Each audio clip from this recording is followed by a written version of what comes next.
The battle for the mind of North America will be fought in the video arena.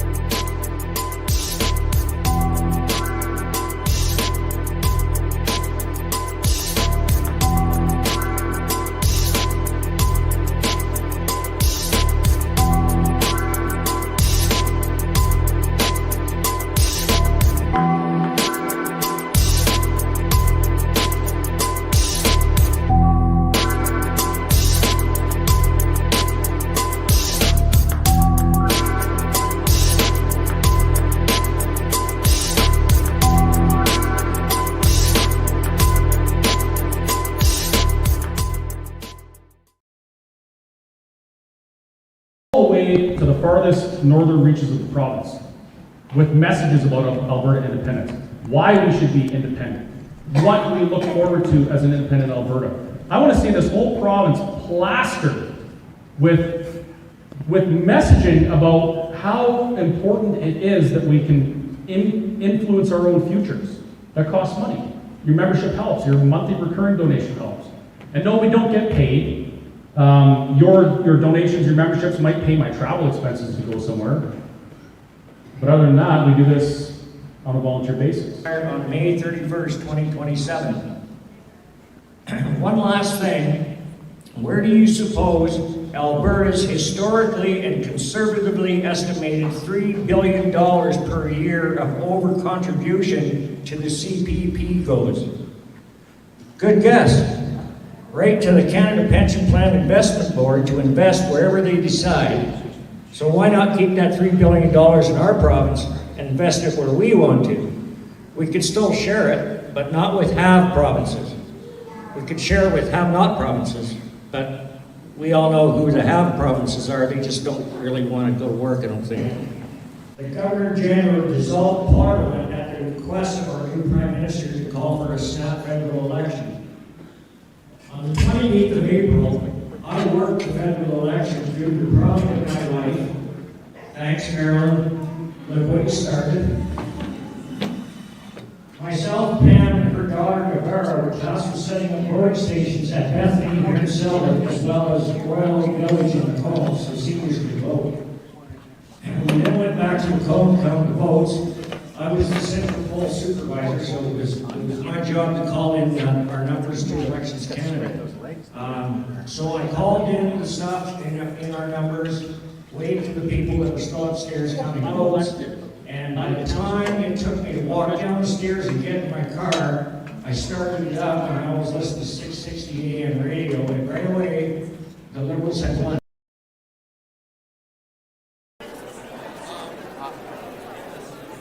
I figured they would do whatever you should. I figured they would. Oh no, I figured they would. Yeah. Ready? It's like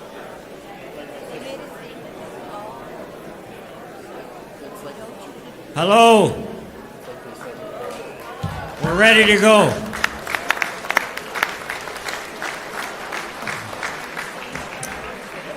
I got a little announcement here at the beginning. The audio and visual recording is in progress. So please keep your phones in silent mode at all times. If you want to speak, please do so during the question and answer period only. Think your questions carefully before speaking. Keep your questions concise and short, and get close to the microphone when you're speaking. Am I close enough? Can you hear me? yeah.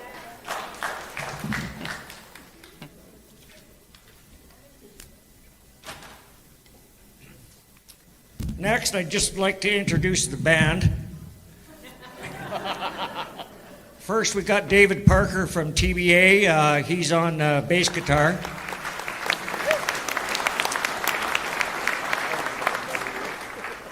Tim Hoven from Phoenix, he's on saxophone.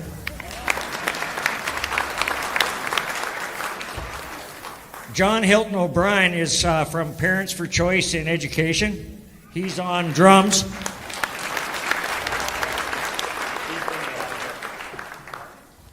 And Chris Scott from Alberta Prosperity Project, he's our lead singer.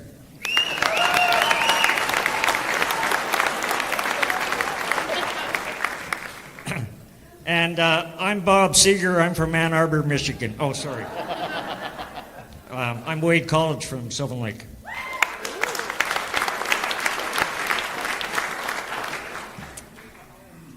Okay, first I need everybody to raise your hand so I can confirm that you're human. Jeez, look at all the robots. Holy smoke. And I suck at asking for help and money, but there's a donation pail back there at the front door. If I recoup what I've spent, the rest, if there's any left over, which I'm sure there will be, I will get to the Sylvan Lake Food Bank along with the donations over there.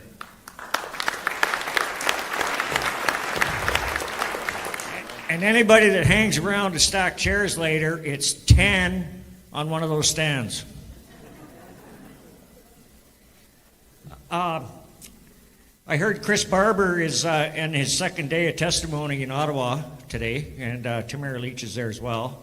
I don't know how that's going to turn out. I also heard Tommy Robinson should be released sometime this week, which is a real bonus. I mean, he's spent 7 months.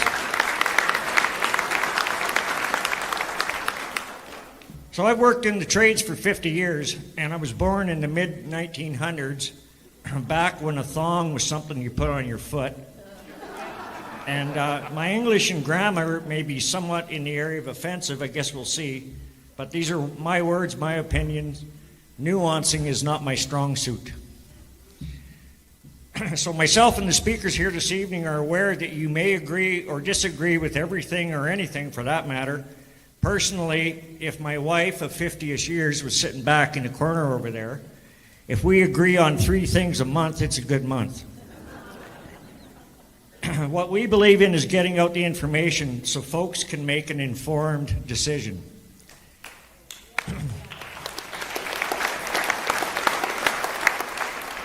My name is Wade Collinge, and I identify as the peace sign guy. My pronouns are smartphone-free childhood. I'm running for town council this fall, and this event I'm hosting may hurt my chances, but this is way more important to me. I'd like to make a freedom acknowledgement.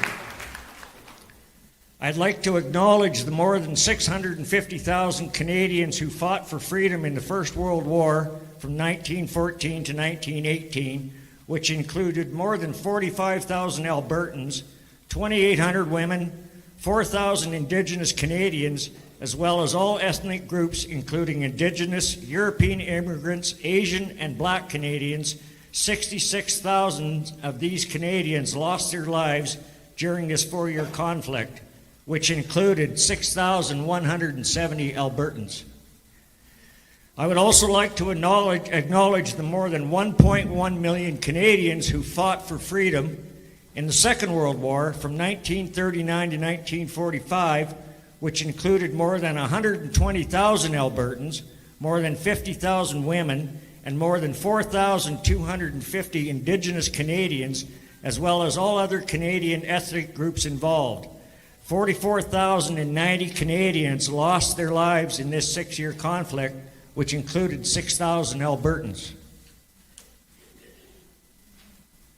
Speaking with a few of the original Canadian freedom fighters that are still lucid today from World War II, as well as their adult children, I have heard over and over this is not the Canada they fought for, and I agree.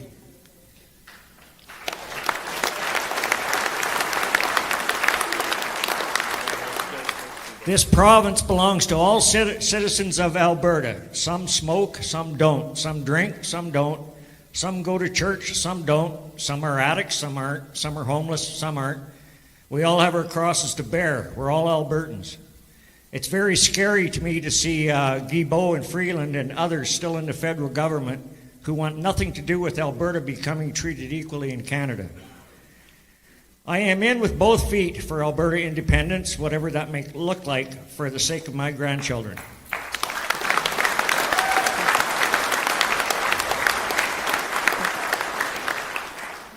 I do have to say there are all these different nouns, adjectives, and verbs flying around about what the goal is, which confuses people. Independence, separation, autonomy, secession, sovereignty, getting out of Dodge, etc., etc. My opinion is the West needs to get to a place where we can never be held hostage by anyone ever again. Not Ottawa, not the United States, not anybody.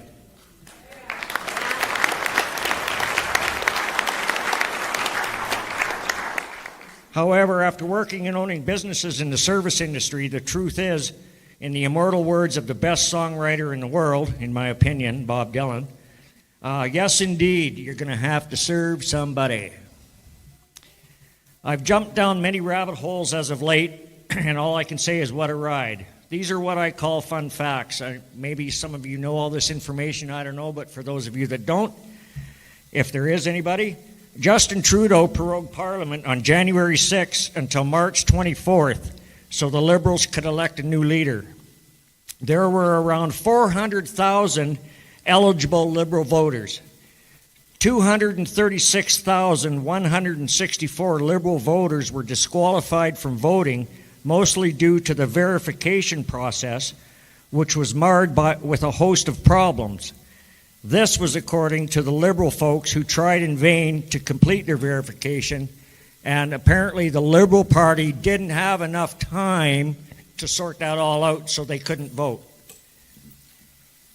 So they're using the ranked choice voting process. Mark Carney won all 343 ridings with 85% plus or minus a few percentage points of first preference vote.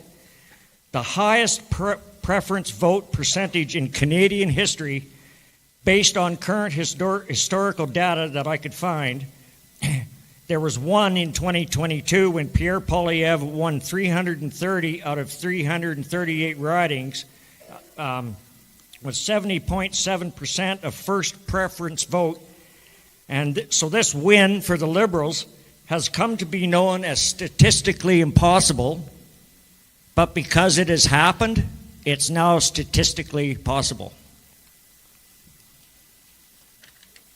You have to talk to Statistics Canada about that. I'm not sure what they do. So in my opinion, the Liberal leader election is the most obvious example of election interference in the history of Canada. My opinion. On March 9th, Mark Carney became the leader of the Liberal Party, effectively becoming the Prime Minister of Canada. On March 23rd, the day before the prorogation was to end, the Governor-General dissolved Parliament at the request of our new Prime Minister to call for a snap federal election. On the 28th of April, I worked the federal election due to the prodding of my wife. Thanks, Marilyn. Look what you started. Myself, Pam, and her daughter, Navarra, were tasked with setting up voting stations at Bethany here in Sylvan, as well as Royal Oak Village in Lacombe, so seniors could vote.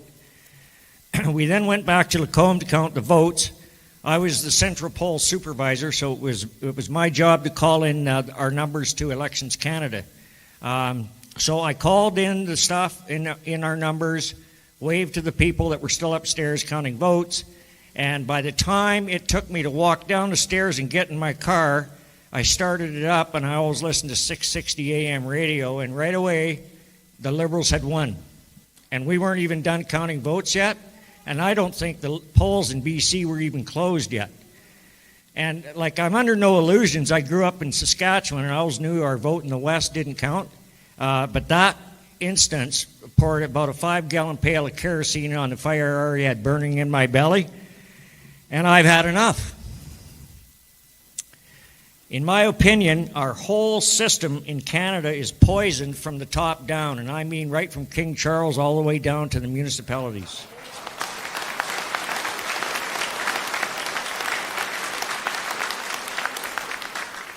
For example, currently in our system, if my best friend in the whole wide world became Prime Minister and he or she wanted to stay in power, they would have to pander to the East because that's where all the votes are.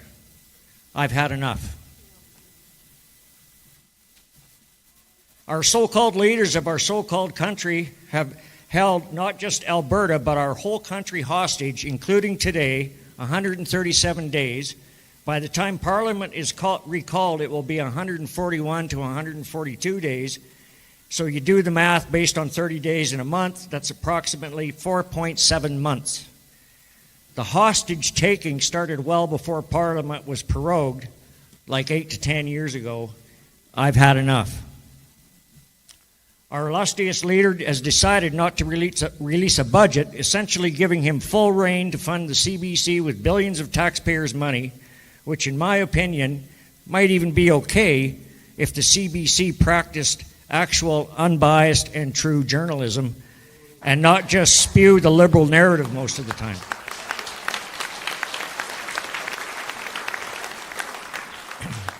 Our new PM can borrow billions of dollars at his whim, and you and your children and grandchildren and future Canadians are going to pay for that for a long, long time, maybe even forever, simply because I am the boss and there's not a goddamn thing you minions in the West can do about it. I've had enough. The way I understand things is when Parliament gets recalled on May 26th or 27th, they are then going on their summer break on June 20th. The PM says there's not enough time to come up with a budget.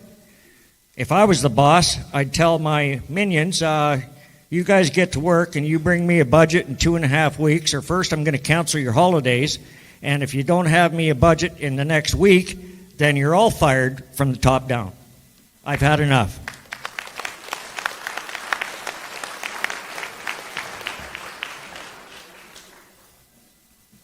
Who here knows anything about the Canada Pension Plan?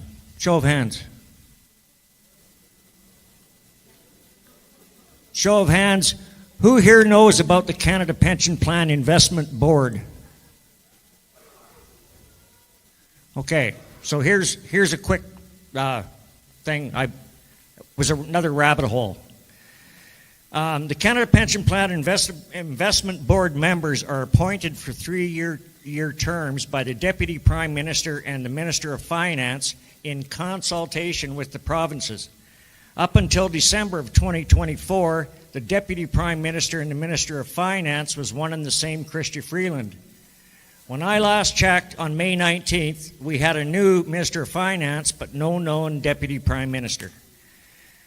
Now, the claim is that this Canada Pension Plan Investment Board operates independently of the Canada Pension Plan, maintaining an arm's-length relationship with federal and provincial governments. My opinion is that how can that be considered arm's length from governments when they are appointed by the Liberal Federal Finance Minister and the Liberal Deputy Prime Minister? There are 12 director positions on the Canada Pension Plan Investment Board, and as of May 19th, 2025, 10 positions are currently filled, 2 vacant positions yet to be filled. Of the 10 directors, 3 are from Ontario, 2 are from the United Kingdom, 1 from the United States, 1 from Newfoundland and Labrador, 1 from Vancouver, 1 from Manitoba, and 1 from Alberta. Where do you suppose the 2 vacant positions will be from? I've got some ideas. Two positions are set to expire on May 31st, 2026. 5 are set to expire on October 6th, 2026. 1 position set to expire on October 27th, 2026. And 2 positions are set to expire on May 31st, 2027. One last thing. Where do you suppose Alberta's historically and conservatively estimated $3 billion per year of over-contribution to the CPP goes? Good guess. Right to the Canada Pension Plan Investment Board to invest wherever they decide. So why not keep that $3 billion in our province and invest it where we want to? We could still share it, but not with have provinces. We could share with have-not provinces, but we all know who the have provinces are. They just don't really want to go to work, I don't think.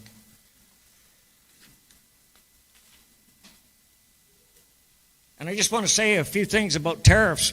When Trump introduced the tariffs, that was all Mark needed to harp on over and over. The biggest threat to Canada was Donald Trump and those nasty tariffs. And our relationship with the U.S. was over. That scary orange man. Does anyone know if Mark has encouraged Brookfield head offices to move back to Canada? I doubt it.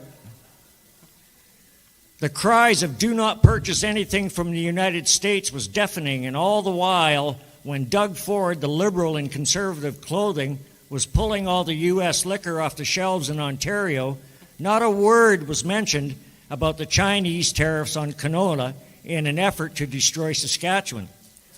Mostly.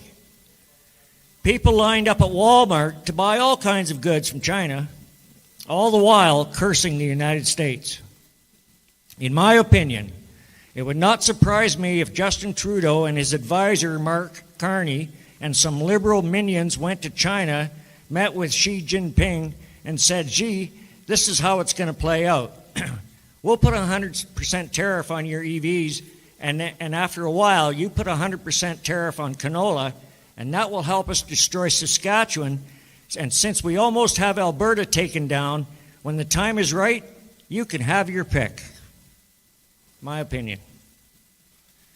Those nasty Westerners are trying to become prosperous, and they are actually complaining about sending us billions of dollars every year. How dare they? When Premier Smith went to the United States to talk with the folks down there, she came back as a traitor. When Doug Ford went to the United States to talk with the folks down there, he came back as Captain Canada. What the hell?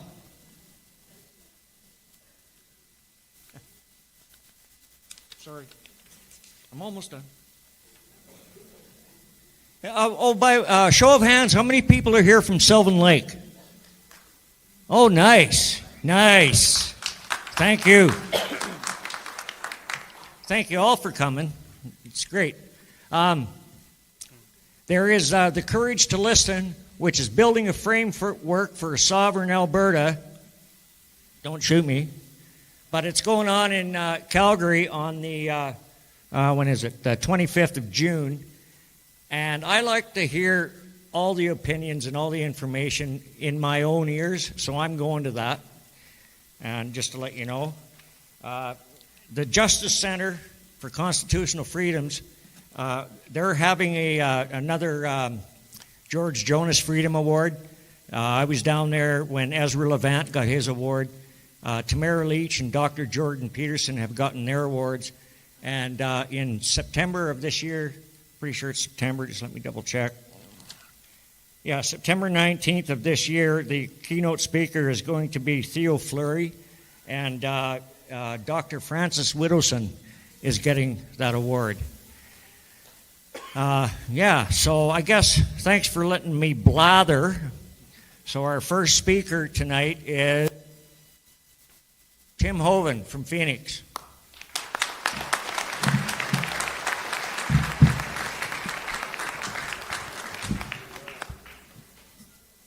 Good evening, first of all. It is so wonderful to see a full house here tonight. My name is Tim Hoven. I'm a farmer from the eastern edge of Clearwater County, about 25 minutes from Sylvan Lake.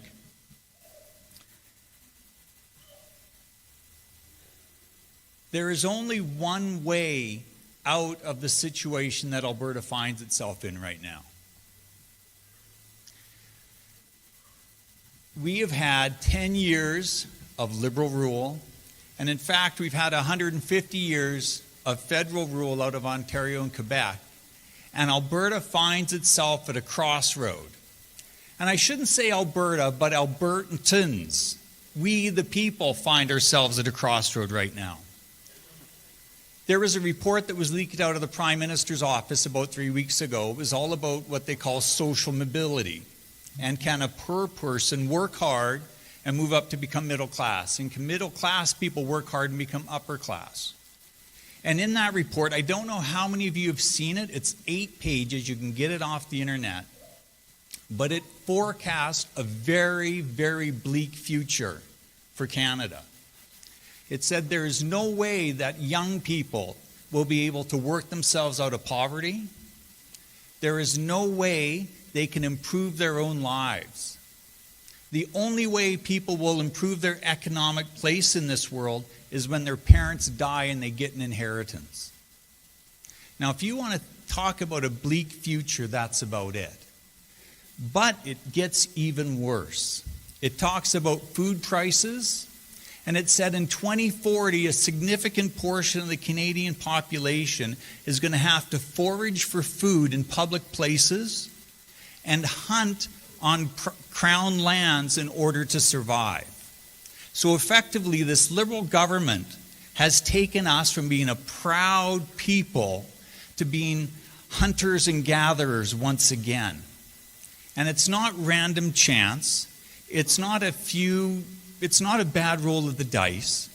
It's systematic policies created from a central government that do not care about you, your family, or your future. It's that belief that a small group of people can fight their way to the top, centralize all decision-making in a handful of 1 or 2 or 3 people, and they know what's best for your lives. I disagree with that. I think the person who knows what's best for your life is you. And we're in a situation where our governments are trying to take away our rights to choose what kind of life we want to live, what kind of life we want for our children, and they're going to take it away. And we are going to suffer like we have never suffered before. If you can think back to 2015, I can still remember watching the TV the night Rachel Notley NDP won the premiership here in Alberta. And it was a pretty depressing time.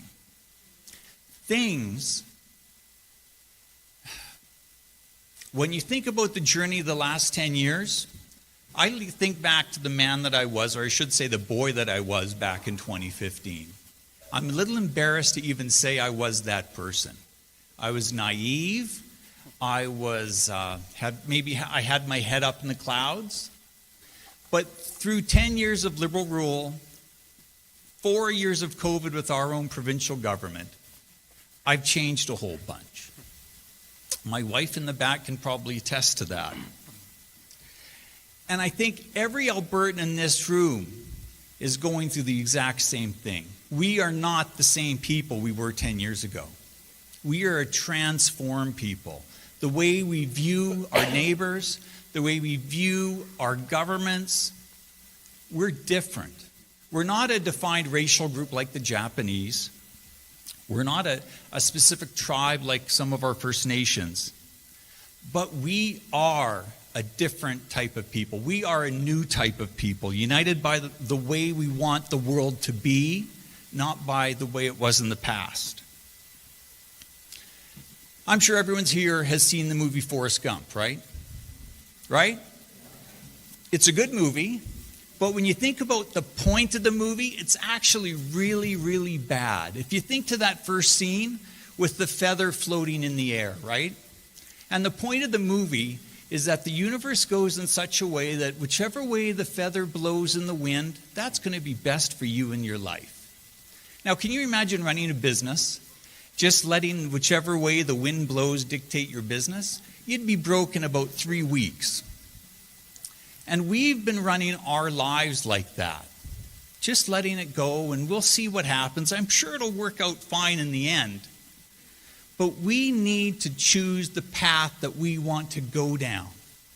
And then we need to work like we have never worked for anything before.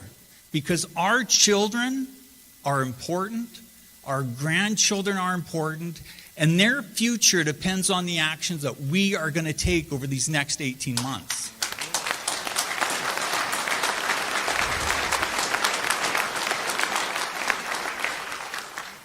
You always have to fix the weak link in a chain, right? If you put a chain up and you're towing a vehicle down, that chain is going to break at the weak link. So if you do a lot of work to fix the second or third weakest link, it really doesn't matter because the chain's going to break at that weakest link. The weakest link for Canada right now is this Confederation and Constitution we find ourselves in. We are slaves to institutions in Ottawa that dictate what we can do economically and what we can do privately with our own lives and with our own families. The one way out of this bleak future that we are being given is to make Alberta become free and independent into the future, where we can choose what we want for our lives, and we'll work to make that happen in this world.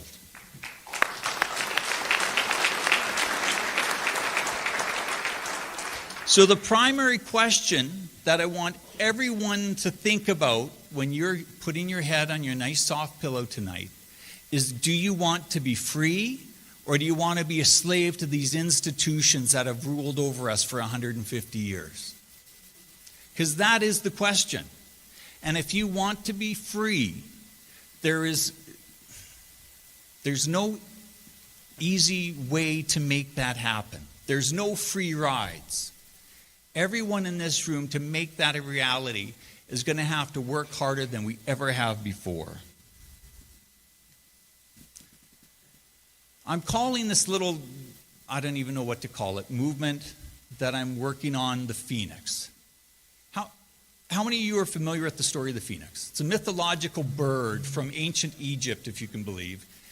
And every decade or so, it would make itself look very beautiful and make a beautiful nest, and it would sit in the nest and start to flap its wings and burst into flame and die, and consuming everything. That is where we find ourselves right now in our country. Everything is ash. There's corruption in the UCP. Wages aren't increasing unless you're a government employee.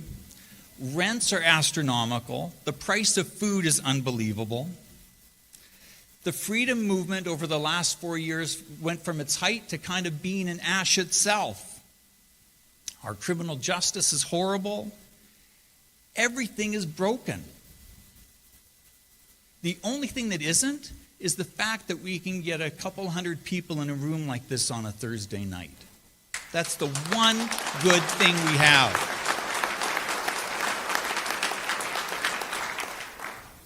So I'm naming what I'm doing the Phoenix, because we have to rise out of these ashes. And if we work together, what we will have in 2 years is going to be so much more beautiful than that bird we had 10 years ago. We can have a republic that promotes families, that promotes individual rights and freedoms, and we can be a beacon to everyone in the world about what can be done if you love your neighbor, if you love your community, and you love your province. So I'm going to give you a little call to action right now. Some homework, per se.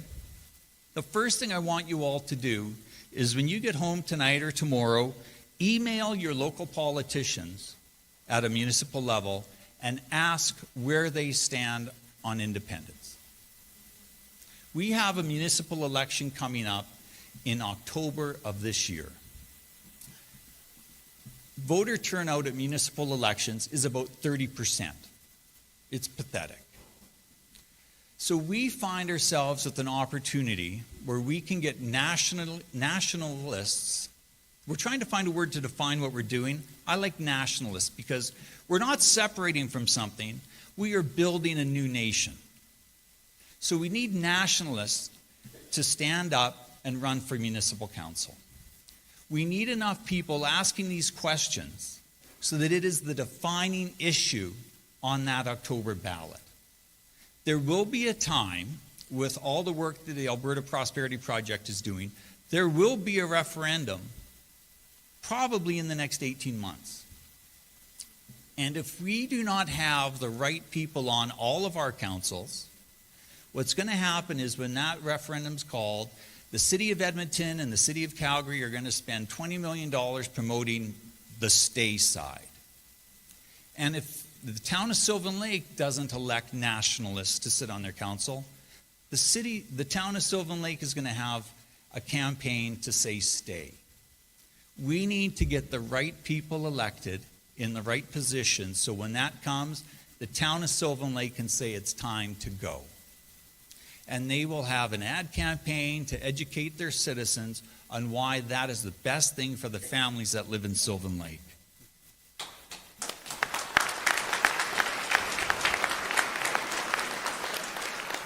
Most of the rural municipalities outside of Sylvan, Red Deer County, Lacombe County, Clearwater County, Pinoka County, people are elected with like 250 to 300 votes. That's not very many. If you look at the people in this room, if everyone in this room could convince 10 people to vote for nationalists in that municipal election, we would have the right people in place. So that is your homework. The second thing I need you to do is to volunteer to sit on local boards like your Chamber of Commerce, like your ag societies, because all of you need to be in positions of influence when the decision comes to that table, when the discussion is around that table. You can educate people and say it's time for us to go. Like I said, this is all hands on deck. If we want to make this a reality, we all have to sacrifice these next 18 months of our lives to make this a reality. The final thing we need to do, we need to find these nationalists who have the courage to stand up, to put their name in the ballot, and to make sure that they get elected. All of you who aren't running need to support these people with your time, with your money, so we can get the right people in the right positions. This province is ours. It's not Carney's, it's not Ontario's, it's not Quebec. It is ours. I'll even say this nation is ours. And I firmly believe that there are more Albertans who want to be free than Albertans who want to stay in this broken system where we are.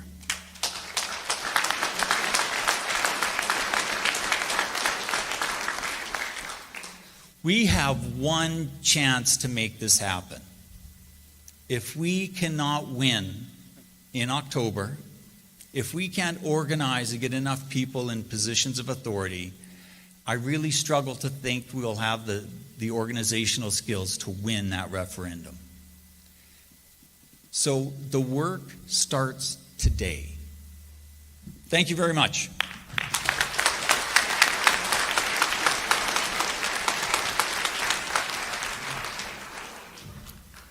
It's me again. This shirt here, on May the 12th, I went to Edmonton with my protest sign. My protest sign said, "The West never to be held hostage by the East ever again." And I walked around the Alberta legislature all day by myself. And but I did manage to speak to Brian Jean and Mickey Amory, and I actually said to Mickey Amory, "I'm the guy that sent you the email about the pro-Hamas protesting that's going to start going on." He said, "Well, I'm sure somebody from my office has answered you." I said, "They have, but I'm doing some research, and I'm going to answer that as diplomatic as possible." And I haven't got there yet, but I will. But what Tim's saying is right. The Alberta Prosperity Project has done a mountain of work. These guys are not a political party. They don't get paid. They're just there to educate about things that could be. They've done a lot of gazintas. Do you know what gazintas are, anybody? Like 2 goes into 4, 4 goes into 8, math. They've done a whole bunch of that stuff with the Alberta Pension Plan, and you name it. If you go on their website, you can look at the events. There's a list of events, and one is coming to a theater near you. And also, I have printed off about a 20-page document of the rationale behind what they're saying, and it's an awesome document. And you can go there and read the whole thing. That's what you need to do, and you need to get people that are not aware and bring them to one of those meetings that they're going to have, because it's great information. Okay. Anyways, next up we've got, was it the keyboard player, John Hilton-O'Brien?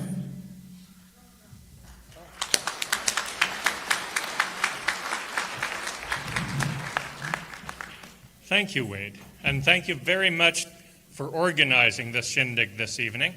I think we all owe Wade a round of applause.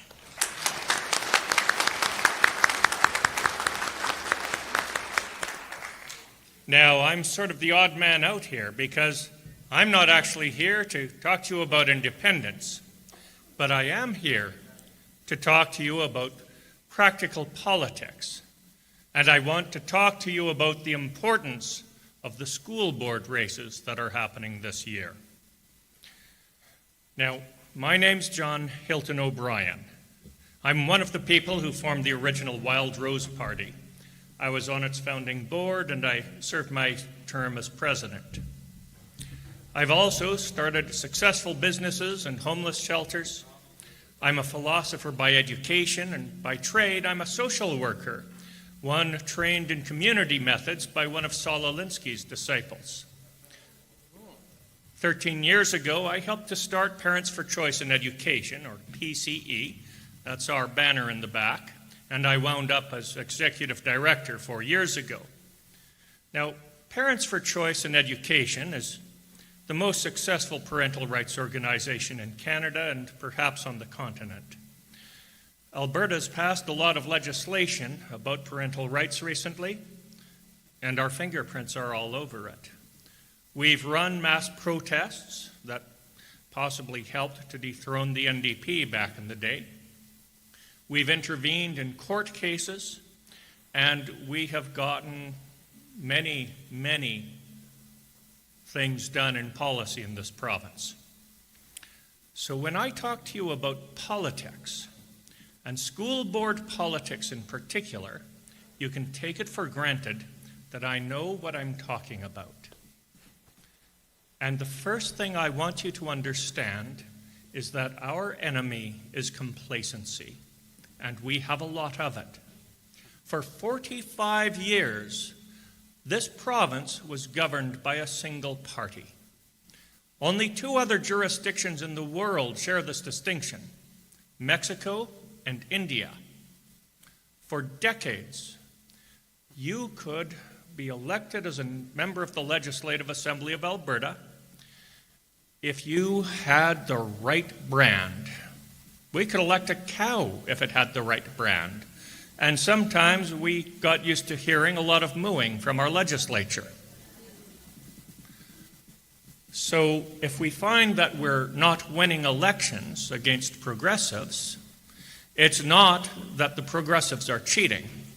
The problem is with us, that we are not good enough.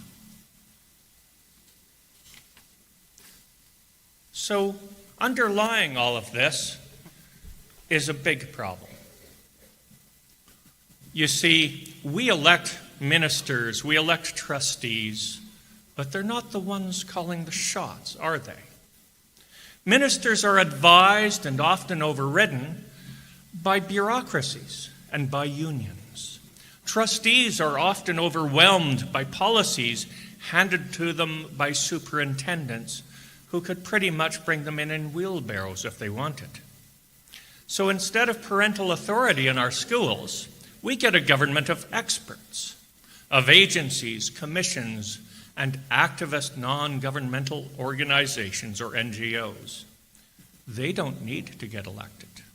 They already control funding, employment, policy development, and even speech. Make no mistake, these people are a distinct and a very powerful social class. And you? They despise you, and they despise everything that you believe in. So let's follow the money to understand why this is happening to us. Alberta's education budget is almost $10 billion. That's $350,000 per classroom. Of that $350,000, only $85,000 goes to the teacher. Roughly 1/4, just a little under. Now, if that was a profit-making company, I would be driving down tomorrow with everyone I know who has capital, demanding that they give them our money, because that is obviously a very profitable organization, especially in a service business. So where's the money going? Well, bureaucrats, political overhead, programs that often directly undermine our values, but it gets worse. Much of the money that school boards distribute doesn't go through clean procurement processes. It ends up in contracts, grants, and partnerships that are poorly monitored with so-called nonprofits and advocacy groups that advance a strongly leftist and often very extreme ideological agenda. These are not charities doing social work. These are political actors. Make no mistake, they're paid with your dollars, teaching your children and training school staff. So what do we get out of this? Well, we get radical ideological content. We get the PRISM toolkit and other resources to teach your children about radical gender and political ideologies. We get secret referrals and policies that cut parents out. They are not just teaching kids reading and writing. They're not just teaching math. They are reshaping the worldview of our children and treating us as the enemy. Oh, and should you happen to be interested in independence, they may not be campaigning in the same direction that you are, but they will be doing it with your money.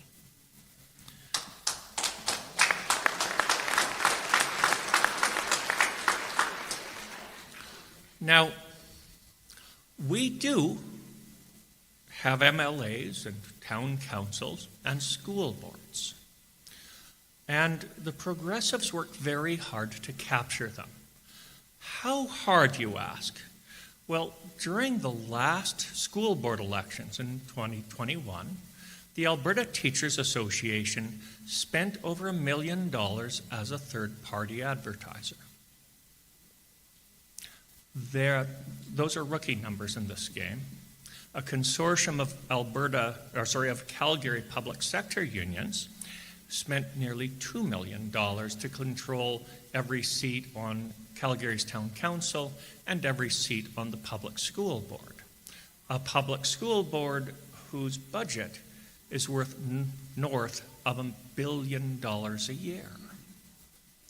And the ATA has promised to go all in this time. They weren't working hard last time. They've paid for a professionally developed campaign plan that would do credit to a major party. They are actively recruiting and training candidates right now. They have ways to get funding for those candidates. They're even talking about funding what they call community organizations to intervene for them. I've seen a bit of it in action already. Do some of these proposals break the law? Well, probably, but they have the budget to afford a very strong legal team. They're not afraid. There are no political parties at the school board level. There's no slates. There's no economies of scale here. And that means that 100 unionized door knockers in one jurisdiction could potentially hand them the entire school board. They don't have to win the debate. They don't have to be right. They just have to win the local turnout. So, if we let the NDP's farm team capture the school boards, we're talking a total Alberta education budget approaching $10 billion. We don't want the NDP farm team to take that on. They will control how it is spent. And you have to know that it will not be spent to advance your goals. If we lose those boards, furthermore, we may be losing some of our rights as parents. We lose control over what is taught in schools. We lose control over what is presented to children in the school libraries. We lose oversight over secret gender transitions, and we lose the ability to say no to political indoctrination. And these folks are the progressive farm team, and they will use that money as a way to empower their campaigns at the provincial and federal levels. It may be laundered through contracts. It may be laundered through grants, but it will be there. And they are betting that people like you will stay disorganized, complacent,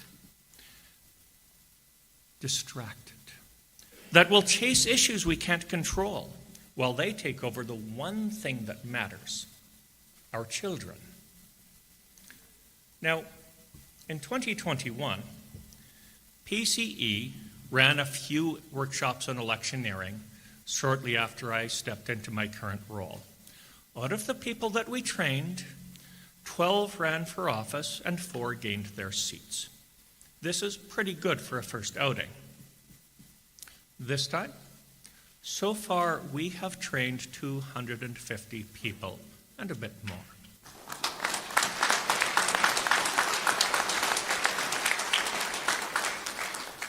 We hope to train a lot more, not just people who are going to be candidates. These are muscles we haven't used. Some of us have never actually done the work of a campaign. All of us need training. We need training to be better campaign workers, to be organizers, to be donors, and to be candidates. So our training is pretty simple. It's in some ways basic. It's like a hobbyist's introduction. We spend a day and a half with people, usually Friday night and all day Saturday.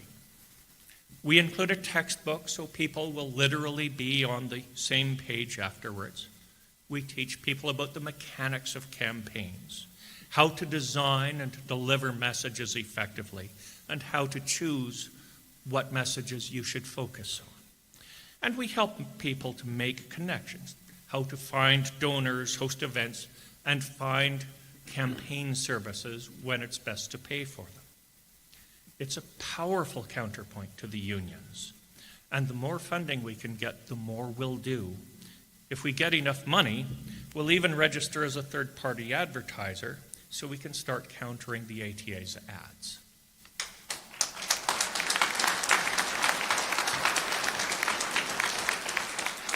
So if you're a donor, if you're an ally, and you want results, this is the fight. PCE has delivered. Legislative wins, policy concessions, concrete reforms, court interventions.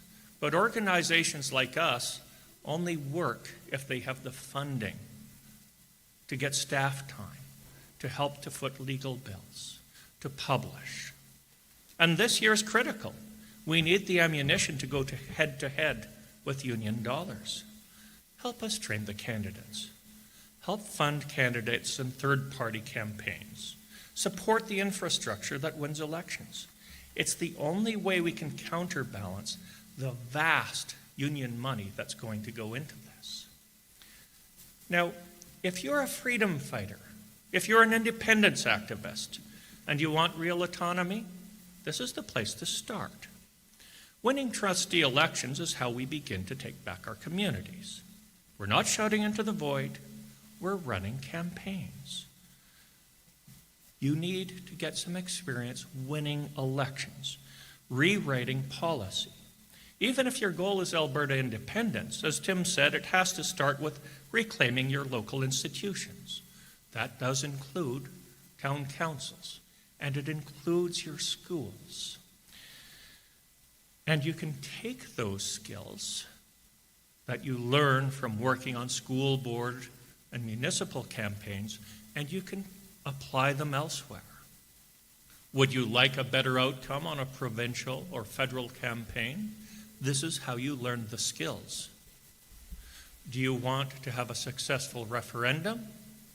This is how you learn the skills to deliver. The best thing you can do right now is find good trustee candidates and work on their campaigns. We'll train you. Now, maybe you're not an activist. That's not for you. Maybe you've never run for office and really don't want to.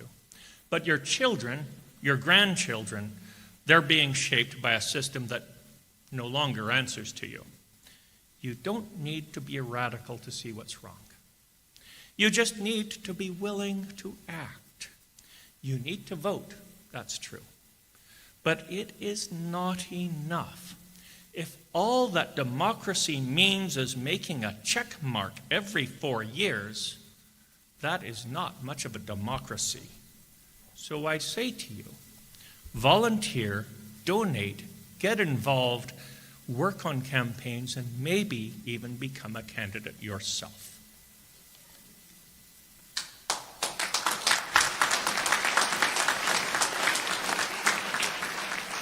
So if you're a parent, step up. Run, volunteer, and donate. If you're an activist, focus. These are the fights that matter right now in front of you. If you're a donor, invest. Nothing else secures our future like protecting our children. There are campaigns that need your help. PCE needs your help. There are other organizations in this room that need your help. Not tomorrow, not next year, now. The elections are coming. The other side is ready to fight them. We need to be more than ready. We need to get serious. Let's take back the classrooms.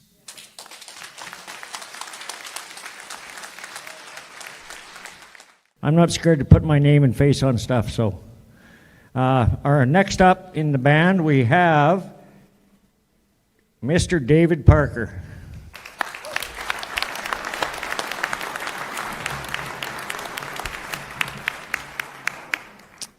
Well, I'm very pleased with our turnout, so let's give everybody who invited people a round of applause. This is amazing.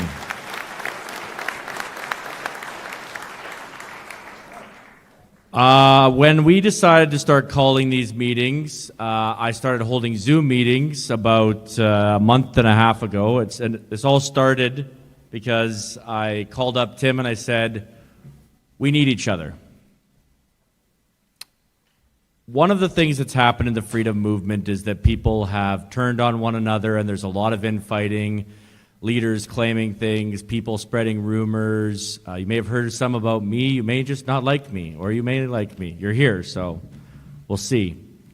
But what worries me the most right now is we have a very big misconception in the freedom movement, the Take Back Alberta movement, whatever you want to call it.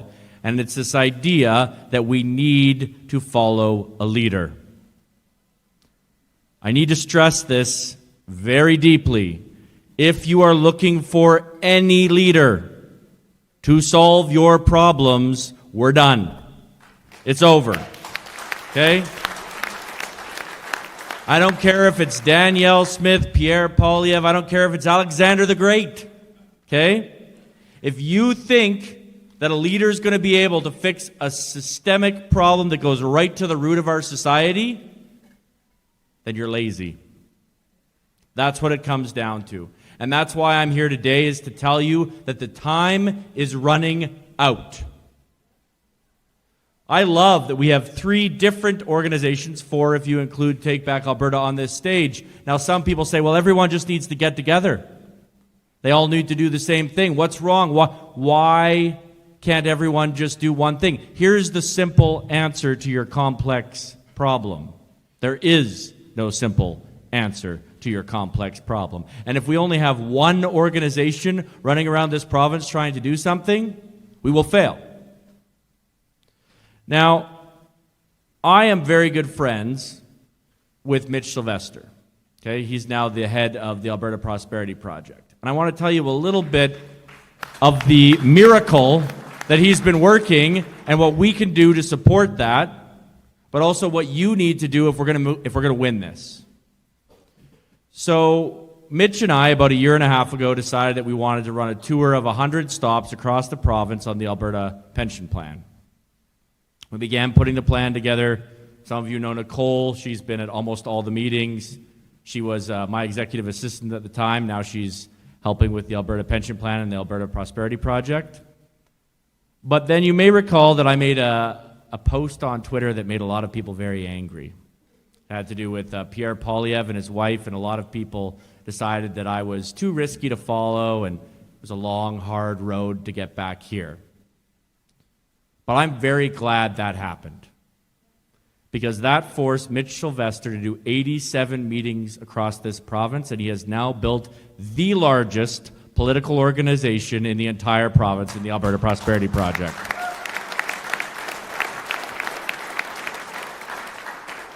You guys see the success. You see the numbers rising, the signature pledges on this website, the news stories, the big meetings like this one. What you weren't there for was when he drove all the way to Fort McMurray and 6 people showed up. Okay? Or the time that he drove through a blizzard. His wife had just had spinal surgery. It had been infected, and he called me basically breaking down because no one was helping. One man, for the last year and a half, carried this movement on his back. Okay? And he built a foundation that you now see an opportunity to build an independent country. One man. I wasn't even in the province. I was down in the States dealing with what I considered at the time to be a bigger problem. And now Kamala Harris is not president and Donald Trump is. But Donald Trump isn't the answer to our problems. There is no leader that is going to save you. We have to get out of this mindset. And this is what bothers me so much and why I think it's so important that you're all here tonight. If we rely on politicians to fix this and yell at them when they don't, because we're all really good at that, me included, if we spend our time criticizing the people who are doing things and not doing things, you're not going to see the change you want. You just will not. Because the problem with our society, and I've thought about this a lot, Take Back Alberta rose and fell, and people have all kinds of opinions on it. But I learned a lot from that experience. And I'm learning every day, because what I'm seeing is a whole bunch of people were very upset about COVID. And they got together, and I remember driving around central Alberta, and I would show up at a Quonset in the middle of the night, and I would see the streams of cars coming. And I thought, what is going on? Nobody's ever this interested in politics. And what did we do?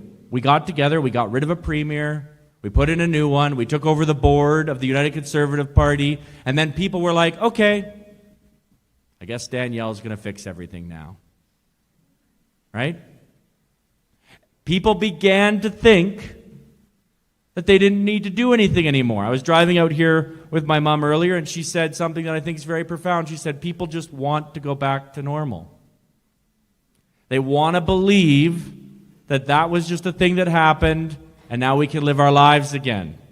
Why do they want to believe that? Because the alternative is to look reality in the face and realize we are on the edge of the abyss. Now, many people in this room are not at my age or younger. But people my age and younger are not going to be able to afford homes. Some of them can barely afford food. 24% of Canadians use food banks now, which I'm really glad that we're supporting the food bank, because our fellow Canadians need it right now. But the question that I ask you is, when is it going to get bad enough? When is it going to get bad enough that you're actually going to start doing something? Now, I'm really proud of Wade, because I asked over 1,000 people to put on a meeting, and he's the only one who's done it so far.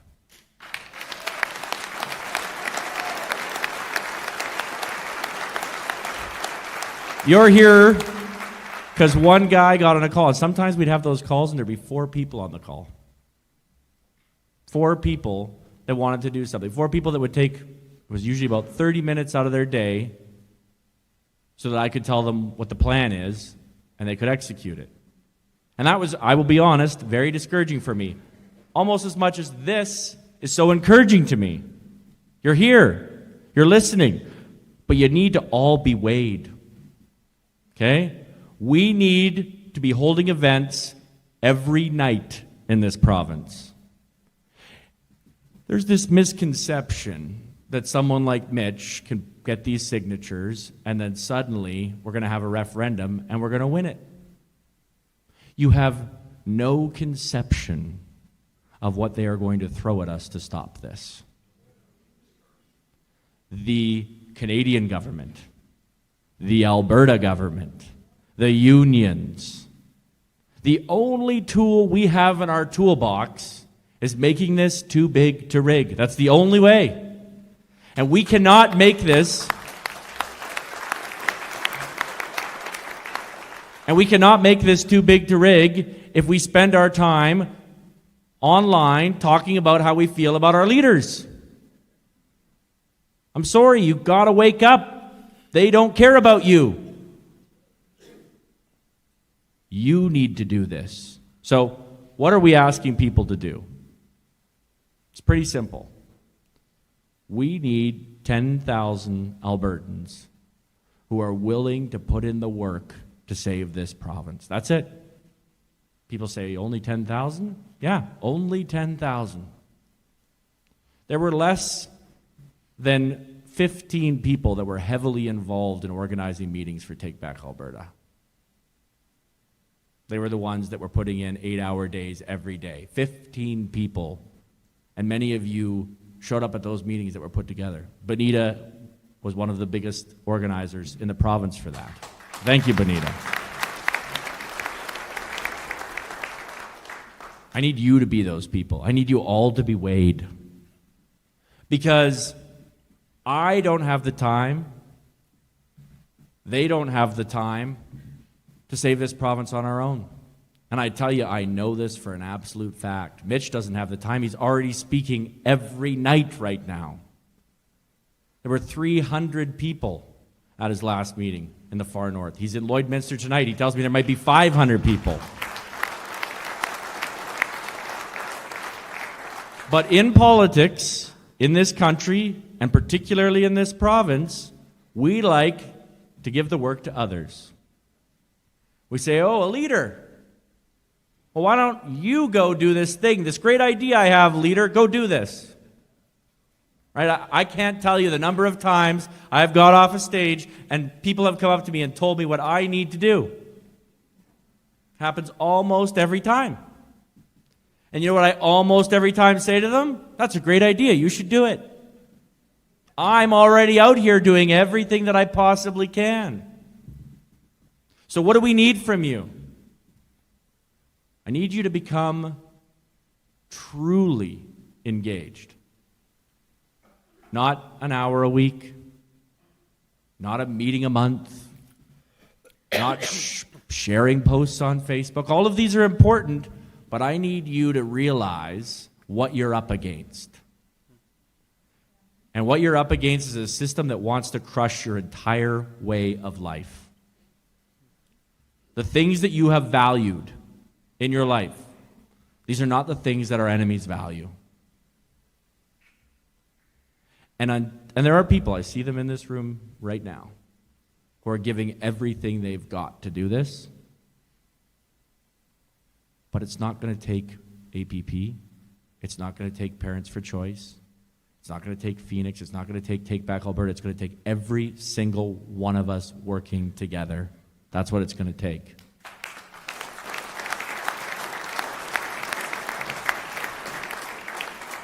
So I want a show of hands. How many people here were invited by Wade? Okay. How many people here got an email from Take Back Alberta and decided to come? How many people had a friend tell them? So now you see, this is not one effort to get everybody here. Okay? It takes you. Now, there's a lot going on in this province right now. There's a new separatist party. Everybody's arguing about it. Oh, are they helpful? Are they not helpful? Right? There's Take Back Alberta. There's Phoenix. There's APP. There's all these things happening. And what I keep hearing is, why can't everybody just be in the same group and we only have one group?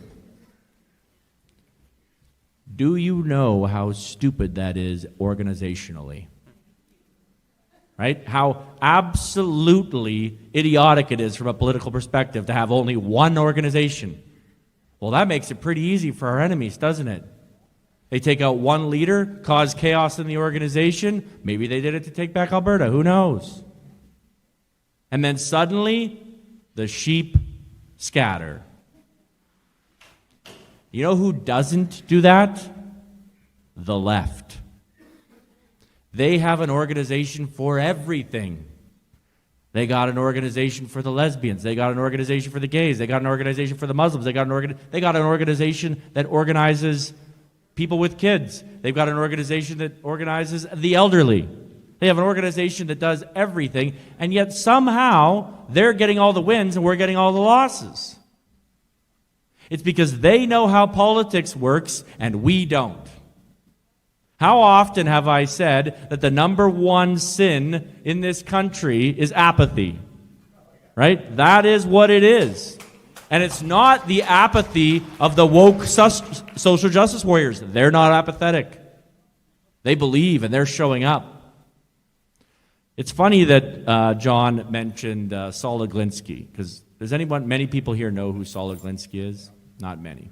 I want to share a little bit about who he was, and then I'm going to share for 5 minutes about what the plan is, and then we'll let, for many of you are here to listen to Chris Scott, so we'll let him go after that. But Saul Aglinski was an organizer. That's what they were called. Okay? And he learned from Marxist ideology and other things and other groups that America was never going to have a class war. See, the problem with America, from a communist perspective, is that capitalism works. It's the same problem that they've had in Alberta. We like conservatism and capitalism and free markets here because they bring us wealth and prosperity.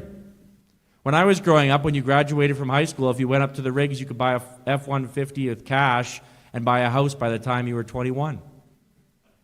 Right? That was the prosperity that I grew up in. That's not the prosperity now. So, in about the 1950s, 1960s, the communists realized, I'm calling them the communists, they don't call themselves that, but that's their ideology. They realized that there was never going to be a class war in America or Canada.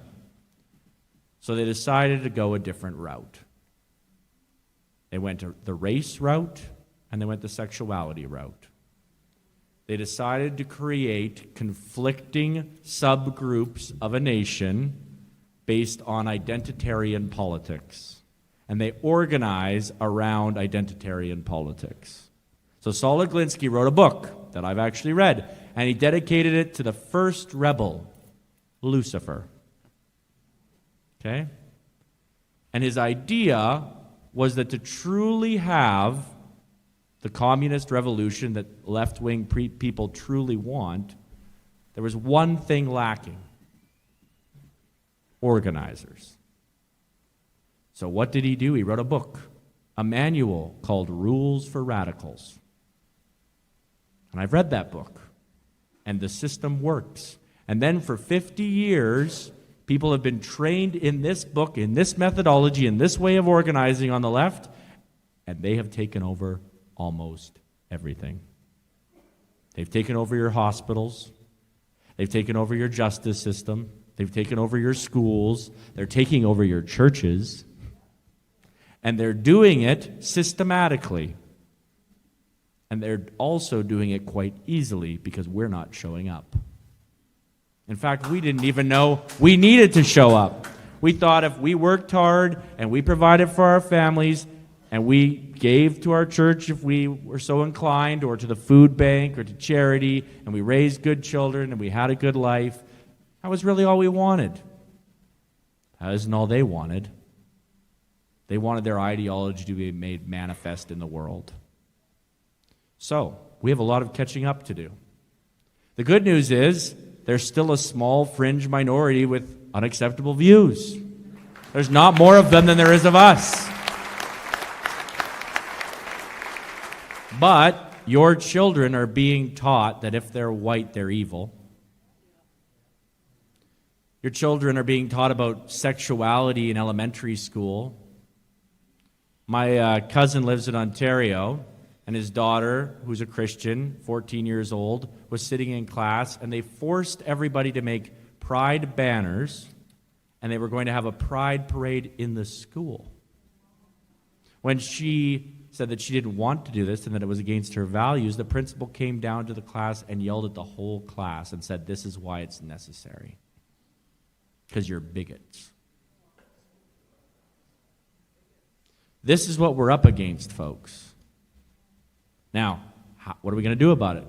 Well, you may have noticed that of all the freedom groups, there was one group that got a lot of wins. It's called Take Back Alberta. And the reason it got wins is because we set achievable goals, broke it down into bite-sized chunks, and then executed it. So here's the goal. The goal is to win a referendum for separation and build the nation of Alberta. That's the goal. That's where we're headed.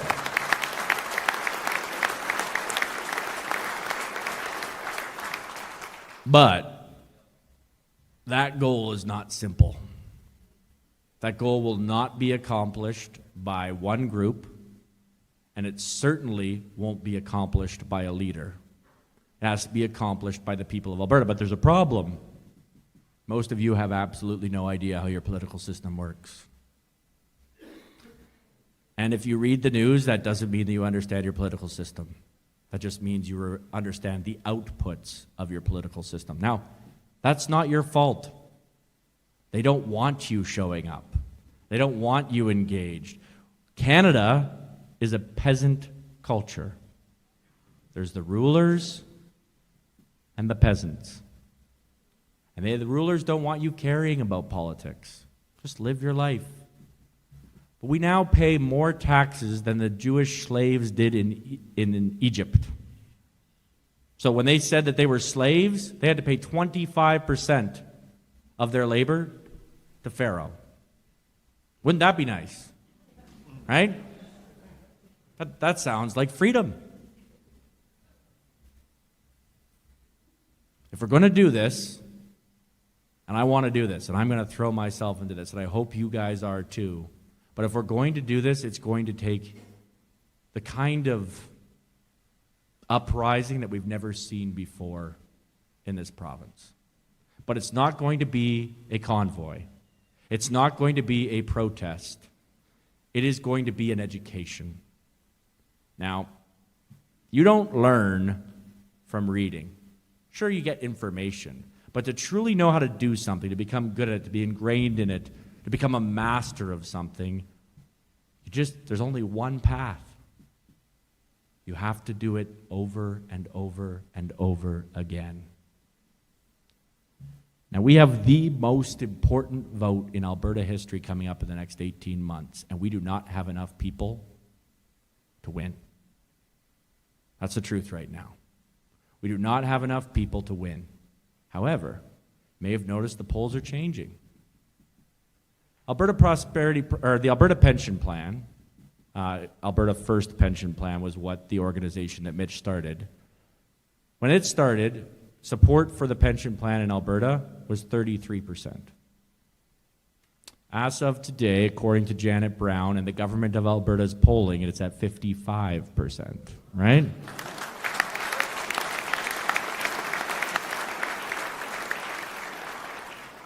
Before the election, there was a poll on the support in Alberta for separation, or independence, or whatever you want to call it.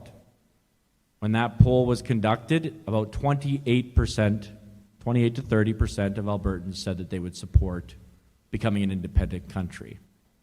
There are now polls coming out with 45% support.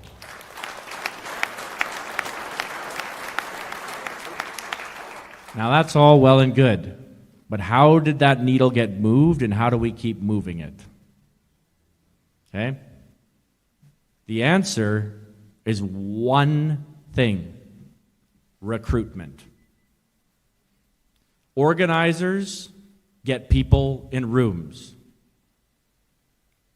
I've been asking this question to almost everybody on podcasts and in private conversations, and I don't often get the answer I'm looking for because it's so obvious, but I'm going to ask it here again. What is the one quality that all leaders share? They have followers.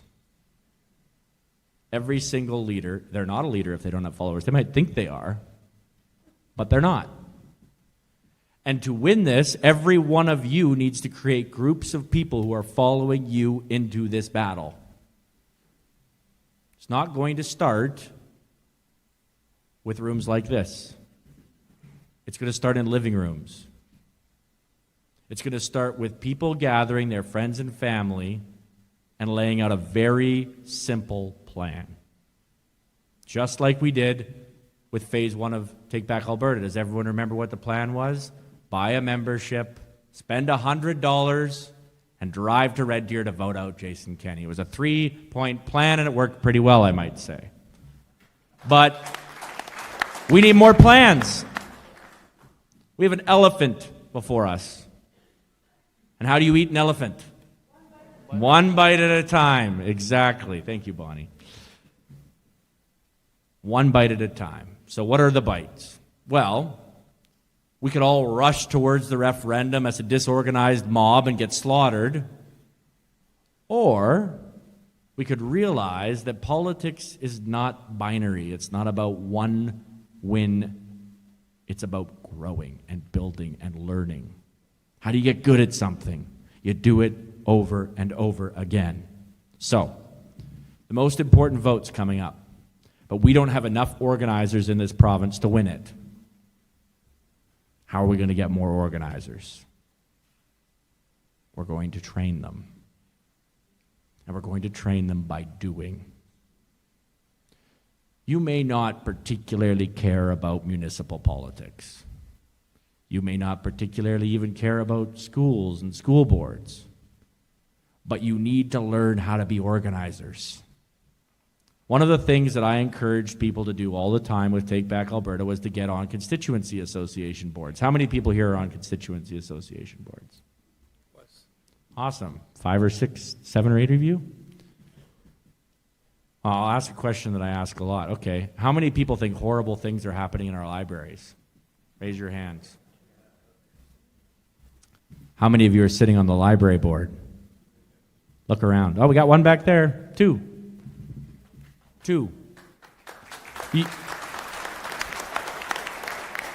You all recognize that there's a problem.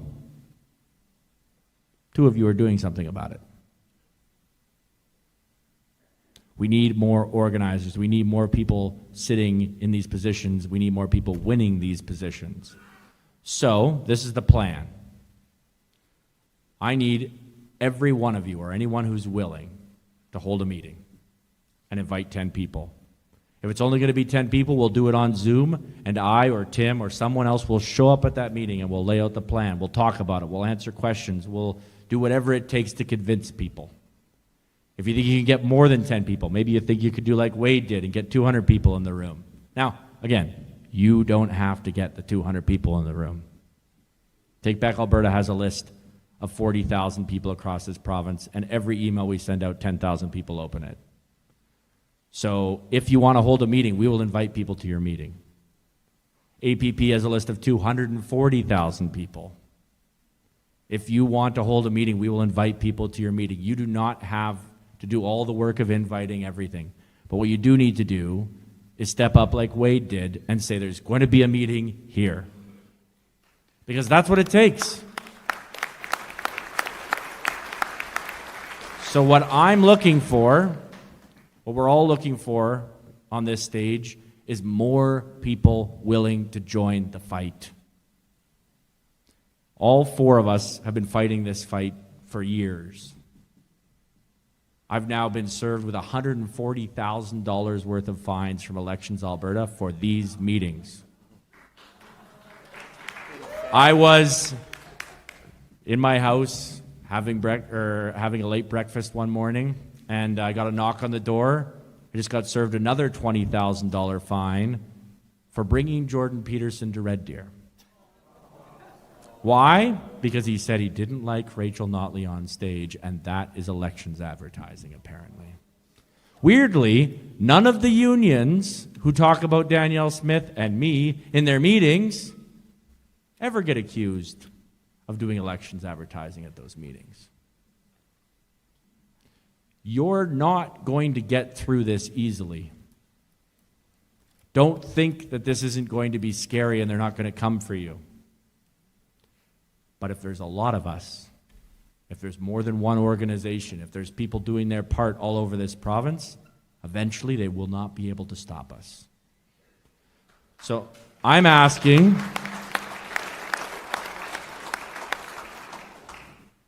that every one of you figure out how to put on a meeting. And you might say, well, how do I do that? You could ask Wade. He just did it. But it's pretty simple. Find a way of getting in touch with any one of us. Tell us, I want to do a meeting. And I don't care, honestly, if it's 20 people in the room. I will come. Because I believe in this enough to give my next 18 months. Because if we lose this, there's no hope for people in my generation in this province. If the school boards can't be won at 24% turnout, 24% of eligible voters vote in school board elections. If those can't be won, you think we're going to get 1.5 million votes for separation? If we can't even organize enough to get a few municipal councillors elected that will stand up for us, we think we're going to suddenly get 1.5 million votes? Stop hoping. Start working. Because I tell you this, a small group of people can change the world. In fact, it's the only group that ever has. And I'm going to leave you with this.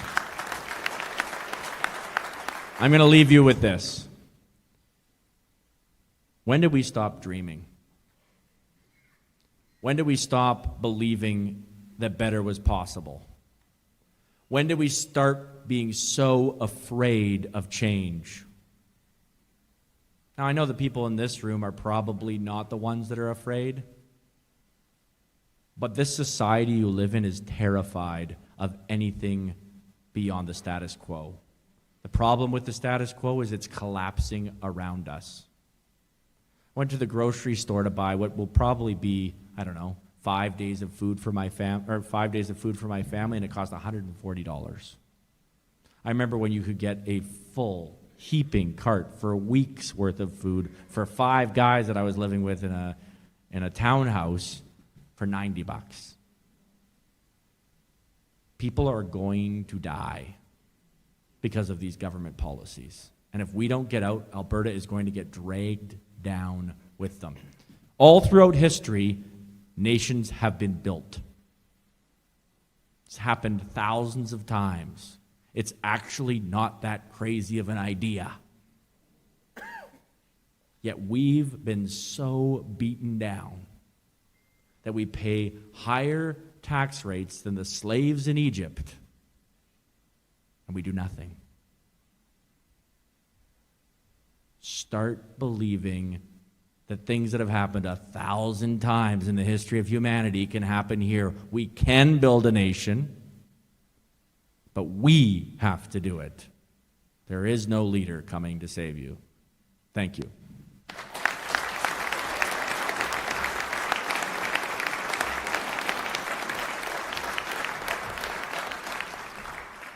I don't know how some people do it. They can stand up here and talk like that without a single piece of paper in front of them. I have to write everything down because, I get gray hair and the memory starts leaking out the ends of my hair, and it's kind of tough that way. But I did started out in life with nothing once I left home. And if you look at that board back there running underneath the bright orange thing, there's an actual bill there from the Davidson Hotel in Davidson, Saskatchewan. I got there, I had no money. I had my welding helmet in the back seat, and I wasn't even a full-fledged welder yet. And I went to the hotel, and I asked the guy if I could stay in the hotel and eat meals in the restaurant, and I'd pay him when I got paid. And that was how easy, for me, things should be. Your word and your handshake is worth everything. And if you don't have that, you don't have much. That's just my opinion. But there's something that John said earlier. He teaches this course, and I took his course in Red Deer, and he somehow had the nerve to say, we're going to take Wade there, and we're going to cut his hair and put him in a suit and tie. Well, when I bought my suit, when my daughter got married, I said to the lady at the store, I said, I want to be the best looking guy in the room, and the face ain't going to do it, so the suit's going to have to suffice. Anyways, so our lead singer's up next, Mr. Chris Scott.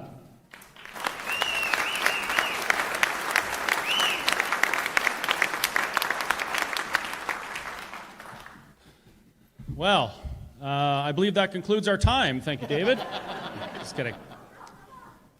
What an evening. Before I begin, I just have a question. I want a little audience participation here because I'm sure everyone's getting a little bit stir crazy by now. I know I am. I'm going to give you like a few seconds, and I just want everybody to yell out what you want. Not yet. I'll wave at you or something and you can say it, okay? So when I wave, I want everybody to just yell out what it is that you want, what you're looking for, or what you want to see happen for your future and your family's futures. Okay, you ready? Think about it. This is important. Okay, go. Freedom? What do you mean freedom? You already have that. You're here. You're free to come here. Who's stopping you? What kind of freedom are you looking for? That's a good one. I've asked this question at many events that I've spoken at. And actually, before I get into it, I should introduce myself. My name is Christopher Scott. I own a little burger joint and convenience store gas station called the Whistle Stop Cafe in Mirror, Alberta.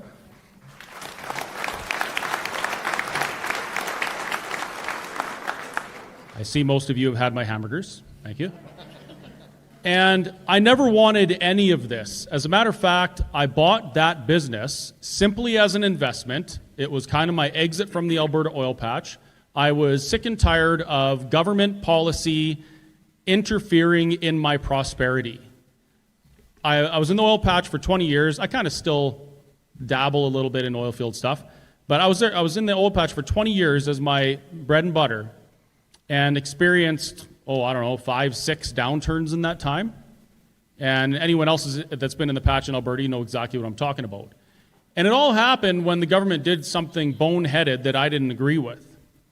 And it was very frustrating because as an Albertan, it didn't seem like I could affect change in that area on the federal political sphere. We were just kind of at the mercy of whatever they did. And so I would have a year where it was really good and I was buying boats and sleds and having a blast. And then the next year selling those things because the oil patch had dried up because of government policy. And I was sick of it. I was sick of that interference. I thought, you know what? The money's good, but I would rather do something that is more stable. I'm under the radar. I can just have this business and relax and spend more time with my family. Well, that was in July 2019. Yeah. That's how my investments work, by the way. If you want to be prosperous and have great investments, do the exact opposite of what I do, and you're going to become very, very wealthy. So July 2019, I bought a little business in my quiet, sleepy little town, thinking that I was just going to, everything was going to be quiet and no more government interference, because why would the government interfere in a restaurant? They just don't do that.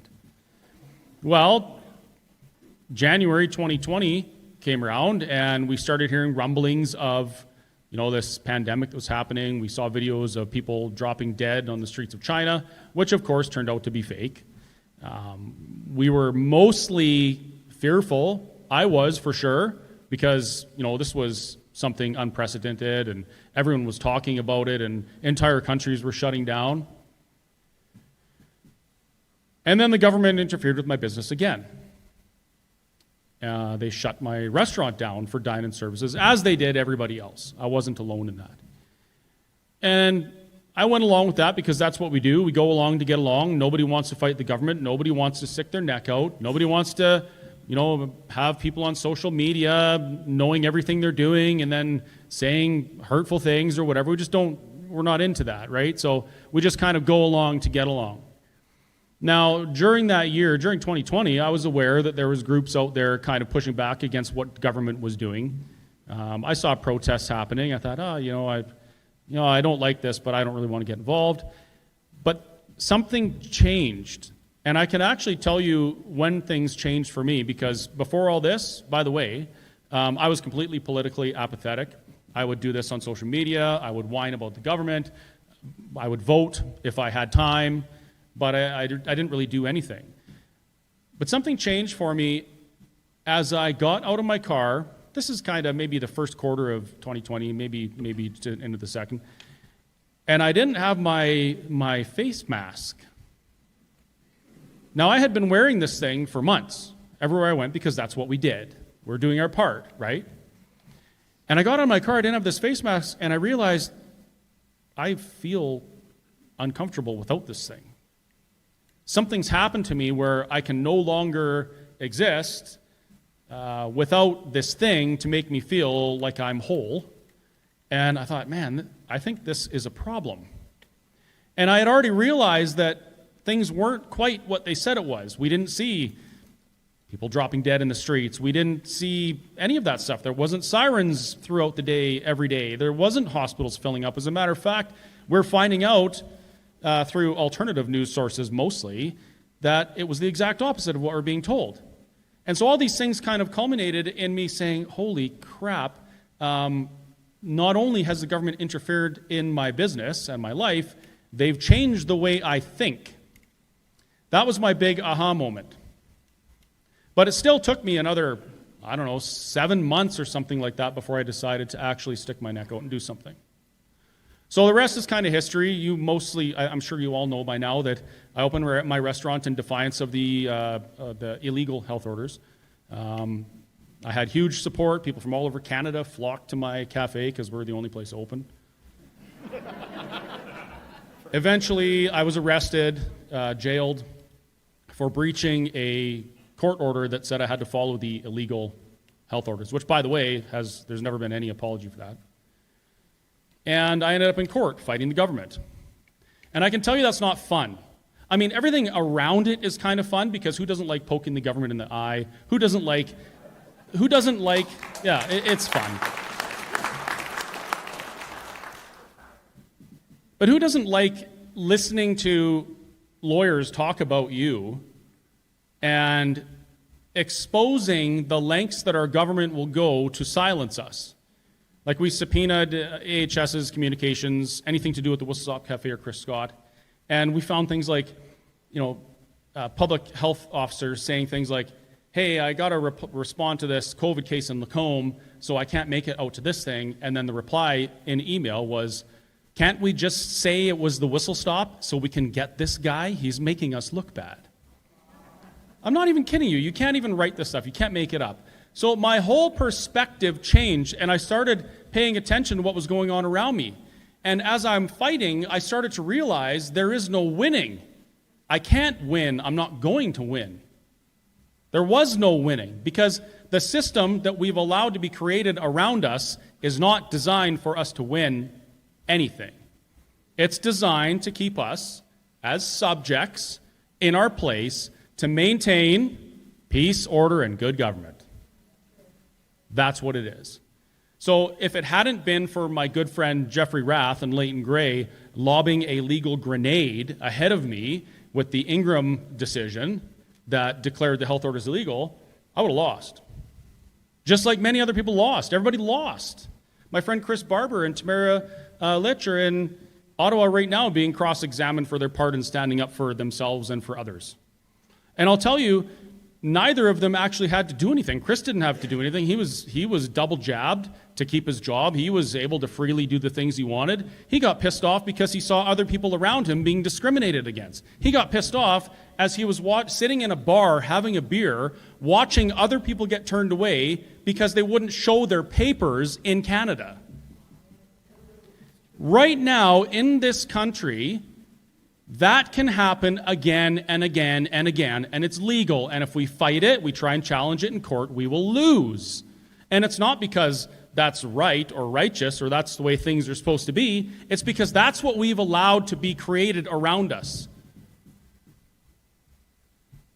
So then the question became not how do I win, but how do I change things so that we have a chance at having a proper democracy, real freedom, where the government has to justify their actions before they can interfere with people. I'm just going to interject a few little points here from time to time as I think of them. One of them, did you know that Canada right now is experiencing between 13 and 15% excess deaths as opposed to pre-2019? Or 2020, pardon me? Did you know that? Do you remember when the entire country was shut down for an excess death that was somewhere around 13% and unexplained? Just a little tidbit. So we have to change things, right? We have to change the system. So then I started thinking, okay, well, we'll get rid of Jason Kenney, because even though him and I were very close friends, we go way back, he started running away from me at dinners, and I realized, man, we got to get rid of this guy. He won't even talk to me anymore. I need a new friend. We got rid of Jason Kenney. We changed the provincial board of the United Conservative Party. We did some great things that we really haven't done in this province for a long, long time, because as was mentioned before, we had the same kind of, we had the same group ruling this province for 44 years or something ridiculous like that. But it still wasn't enough. I'm still in court fighting the government. There's been no apology, no retraction, no nothing. None of the wrongs that were committed over that period of time have been righted. And why is that? Because according to our law, they weren't wrong. They did it wrong, but they weren't wrong according to our law. So we need some serious changes. We saw people stand up for themselves at the Coots demonstration. And one of them came to my cafe today. I met him for the first time, Jerry Morin. But there's two that are still in jail. And is it an injustice? Well, to me and you, probably yes. According to our law, it isn't. We're not allowed to defend ourselves against the government in this country. That comes right back to the peace, order, and good government. That's Canada's slogan. That's our motto. Our friends south of the border is life, liberty, and the pursuit of happiness. That sounds better to me.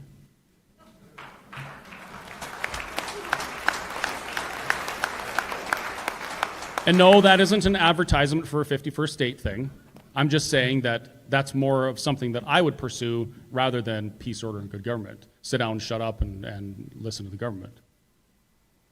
But those guys, they went to jail for defending themselves and others against the government. Or not even defending, actually just talking about it and preparing to. That's illegal in this country. The day I was arrested at my cafe, there was a group of men there that came to me and they said, listen, Chris, we're not going to let you get arrested. We're not going to let these tyrants take your property.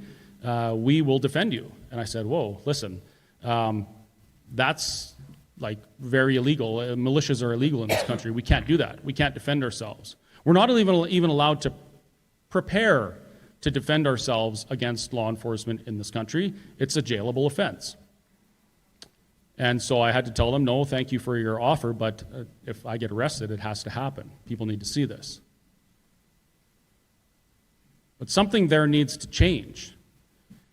How can we say that we're free and we live in a democracy in the freest place on earth if an unelected, unaccountable official or bureaucrat can sign their name to a piece of paper, whether or not they did it right, without any debate, without any public participation, and chain your business shut? Or decree that you must phone the police on your neighbors if they have their grandmother over for Christmas. I'm not a radical. I guess I am a rebel. I'm not a radical. I don't want to do, crazy things. I want what pretty much everyone in this room wants. And I can tell you right now that I see grandmas, grandpas, rock stars, people who are completely opposed to everything that I stand for as well, by the way. We all want basically the same things. We want to live our lives, pursue our own dreams, be happy, and just be largely unaffected by what the government wants us to do. That's what it's supposed to be. The government's supposed to work for us. But we can't have that under our current structure. I thought at one point that, and this is what we were taught in school, we live in the freest country on earth, the Charter of Rights and Freedoms is the greatest thing to ever happen, we have the Constitution, it will protect you and keep you free. What they didn't tell me was that those things are all true unless the government says otherwise.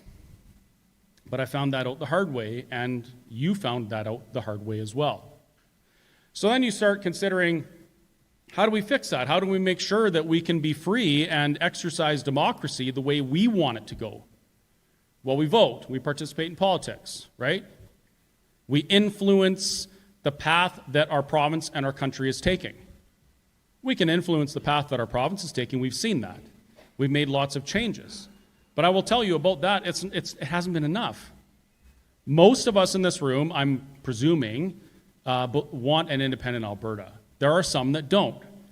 Our government right now is saying things like, we need to make sure the referendum never happens. We need to make sure that the yeses don't win. We need to silence these dissenters. We need to make sure that none of these separatists, these dirty separatists, end up winning board positions. These are conversations happening in our provincial government.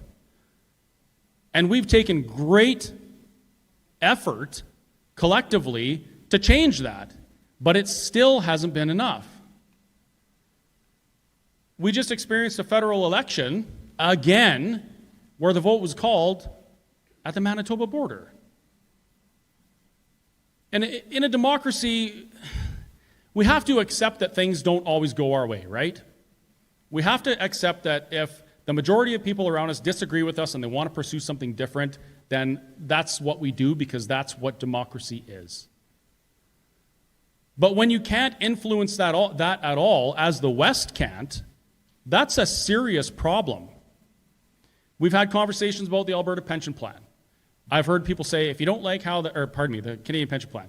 You see, I'm already thinking independent Alberta. I've heard people say, well, if you don't like the CPP, we'll just vote for an MP that believes the same way you do and we'll fix it. Sorry, it's not going to happen. I'm going to let you in on a little secret. This country was never designed for the West to be an equal partner. I'm sorry, but it wasn't. And if you don't believe me, I encourage you to pick up a copy of Clifford Sifton, Volume 2. I can't remember what the name of it was, but it was Volume 2. Anyway, Clifford Sifton was the Minister of the Interior in the early 1900s. In 1903 or 1904, he delivered a speech in, I believe, Saskatchewan. And this was before Saskatchewan and Alberta were carved out of the Northwest Territories and legislated into existence. That's how we got here. We were legislated as provinces. He said, "We and all Canadian patriots," meaning those in central Canada and the east, "desire the great trade of the prairies to be used to build up our factories and enrich our lives in every conceivable way." In 1903, Clifford Sifton was saying, we want the wealth of the prairies to build up the east. It hasn't changed. In the early 1900s, farmers, anyone in ag, anyone in industry was not allowed to buy equipment from anywhere but central Canada or eastern Canada. They couldn't sell their grain on the market. They had to pay shipping both ways into Ontario and Quebec to sell their grain. It's always been a raw deal. And you might say, well, that's democracy. Sometimes you don't get what you want. You just have to vote. But if you can't vote and change your future, if you can't chart your own course,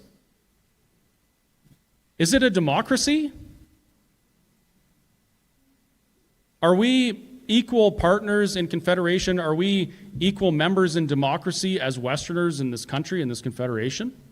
If we can't influence the path this country takes? That's my main problem with this. It's not that we pay too much taxes. We've been paying too much taxes for years. We've been sending billions and billions of dollars east from Alberta for decades. And we haven't done this before. I mean, we've kind of had little uprisings here and there. Oddly, mostly starting with Trudeau's. That's strange.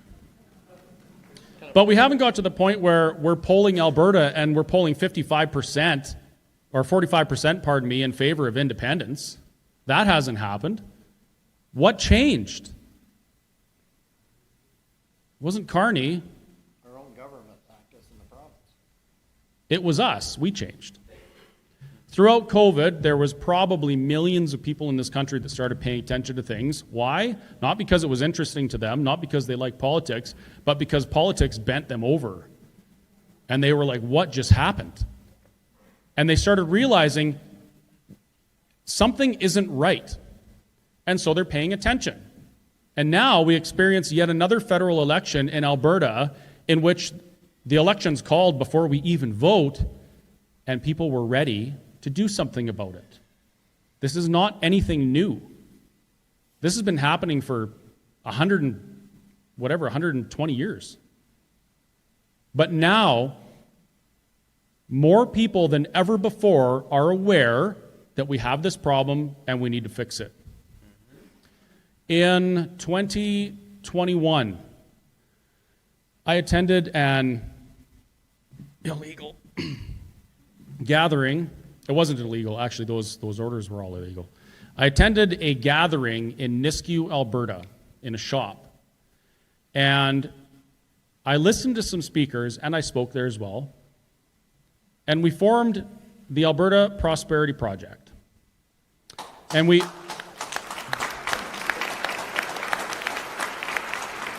That's not the best part. We did that because there's been people thinking about the issue that Western Canada faces in Confederation for decades. One of them, my friend Dr. Dennis Modry, he even had conversations with Ralph Klein about this and presented him a paper on Alberta independence, Alberta autonomy, or other. So this isn't anything new. But we realized that we needed to do something apart from politics. We needed to do something different that had never been done before. People were talking about new political parties. There was political parties kind of up and down at the time, and none of that had ever worked. It had to be something different.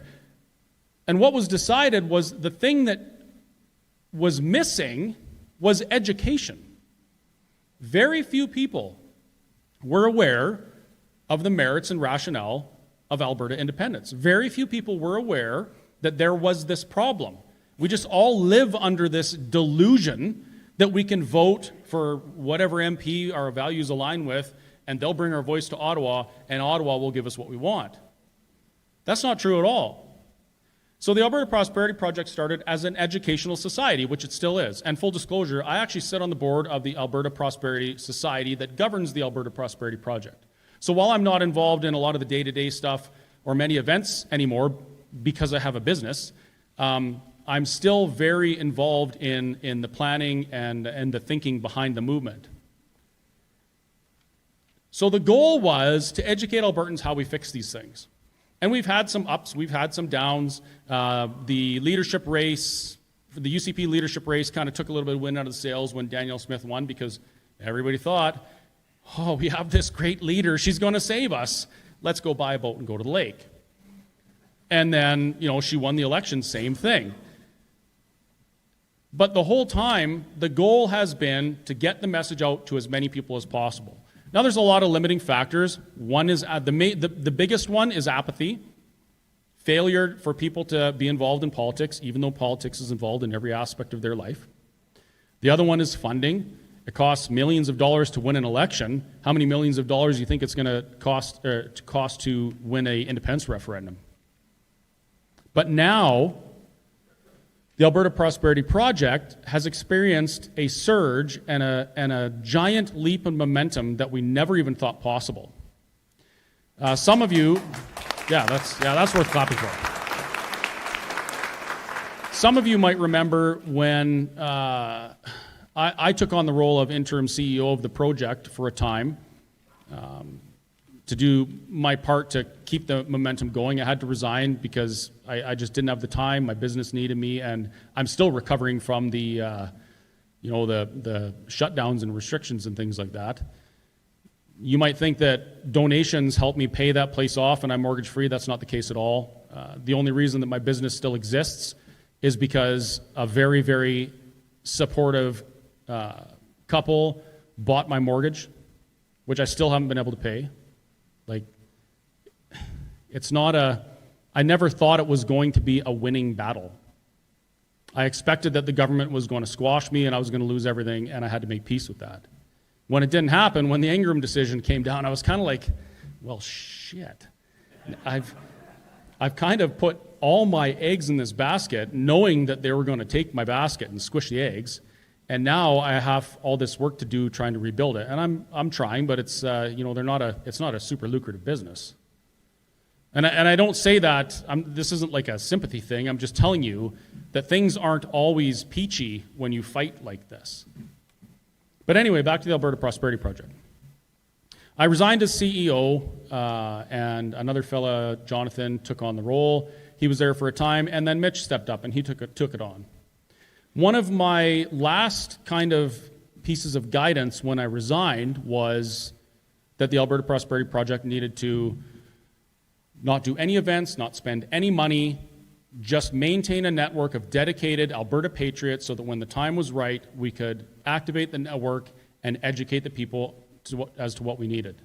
We were doing events when I was interim CEO, and there was 20, 30, maybe 60 people in a room, but not like this. So here's a funny part.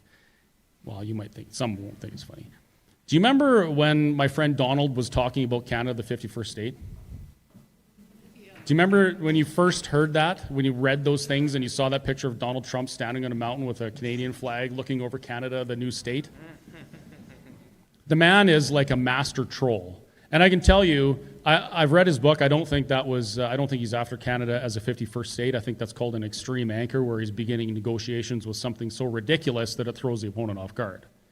Anyway, when I heard that, something clicked. I thought, holy crap. The President of the United States is identifying that Canada is so weakened, and a threat to the United States security, by the way, that we should consider becoming a state. I sent an email to the APP team. I said, I think you guys need to get ready to ramp up. Something's going to happen, and it's going to be big. And many people agreed, and they started trying to build the group again. When the federal election was won by Mark Carney and his group of liberal lunatics, things blew up. The intent to vote yes, which if you haven't signed yet and you're on board with Alberta independence, you need to do that. You can see the table at the back. That went from like 15,000 people to, I can't even remember what it was in the first day. It was 100 and some odd thousand. They were signing up, hold on. They were signing up 3,000 members per hour. Now you tell me that the separatist or independence or sovereignty movement is a small fringe minority and groups are signing up 3,000 members per hour, not a free membership, a membership that you pay for, and it's good value, by the way. That's not small fringe. A poll that shows 36% in favor of Alberta independence without a large campaign or anything like that, this is just an organic thing, that's huge. If there's 36% people in favor of Alberta independence on that poll, there is way more than that when you include all the closet separatists who are too scared to speak out because people like my friend back there will slam them on Facebook. This isn't it's not a logical, there is no debate when it comes to the facts. The facts speak for themselves. We can't vote our futures. We're taxed insanely. Our kids can't afford houses. Our food is crazy. Our resources get stuck in the ground because of federal policy, and then they take our money anyway. The facts easily support Alberta independence. The tricky part is the emotional thing. Have you ever tried to have a conversation with a very emotional person? How many people are married? I'm going to get in trouble for that. I can feel it. I can feel the glare. Emotional conversations are the most difficult ones. You can't win them with facts. I could debate anybody, well, probably anybody, on the merits and rationale of Alberta independence at any time, anywhere, and I could hold my own. I could probably wipe the floor with most people on the facts. But the emotions, that's a different thing. The emotional conversations require participants that are already in a relationship that involves some trust. And that's where this movement is placed squarely on every independence or sovereignty-minded Albertan's shoulders. Not only do we have to support the groups that are doing the work, whether it be educational organizations like the Alberta Prosperity Project or political powerhouses like Take Back Alberta, we also have to have those conversations with our friends and neighbors. We have to break down those emotional barriers because those ones, I can't do that. That's your job. You might have somebody in your circle of trust or a family member or whatever that will listen to you, like really listen. They won't listen to me. I'm just a talking head on a podium. I'm just a guy that, speaks at events and says some stuff. You're the ones that are going to have the really impactful conversations.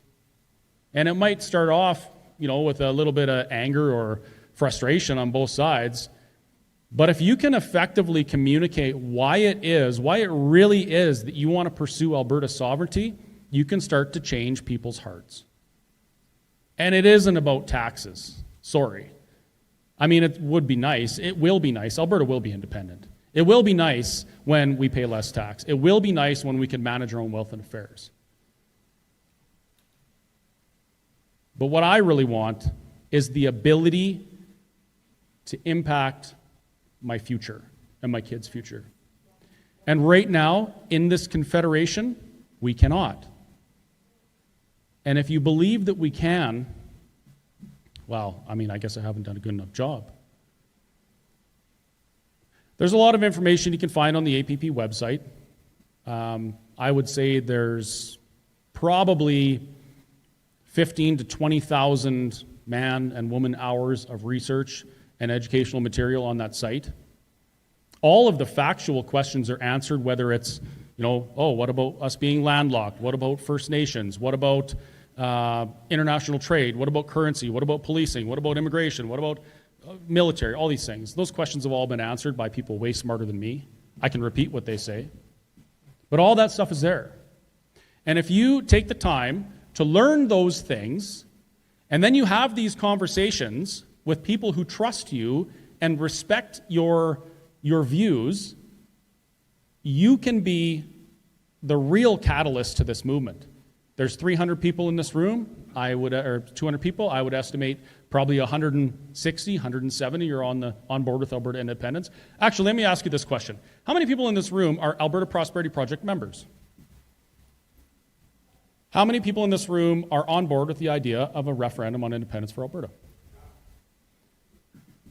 Step one. If you are on board with the idea of a referendum for independence in this province, register your intent to vote yes. Get that number up. Show this province, show the media, show the Premier, by the way, that we're not messing around. We are not a small fringe minority. This isn't just an angry mob. This is Albertans with a real desire to see this province succeed. Sign that, get a membership. Why do you get a membership? Again, as the number grows, it encourages other people to do the same thing. And, what did I say before? Campaigns are expensive. I want to see billboards all the way from the Montana border all the way to the farthest northern reaches of the province with messages about Alberta independence, why we should be independent, what we look forward to as an independent Alberta. I want to see this whole province plastered with messaging about how important it is that we can influence our own futures. That costs money. Your membership helps. Your monthly recurring donation helps. And no, we don't get paid. Your donations, your memberships might pay my travel expenses to go somewhere. But other than that, we do this on a volunteer basis. But, that means, is that the hook? But aside from that, I can't stress enough how important it is that everybody start having these conversations with your circle of friends and family. It is so important. That's what grassroots means. It means that we influence the people around us and we become leaders in our own right, and we encourage people to come with us. Not by slamming them or telling them that they're wrong, but by telling them by showing them what we can expect as a nation that makes our own choices. And if you need facts, www.albertaprosperityproject.com, the facts are there. Now, I think I've taken up enough time, so I don't know, what's next?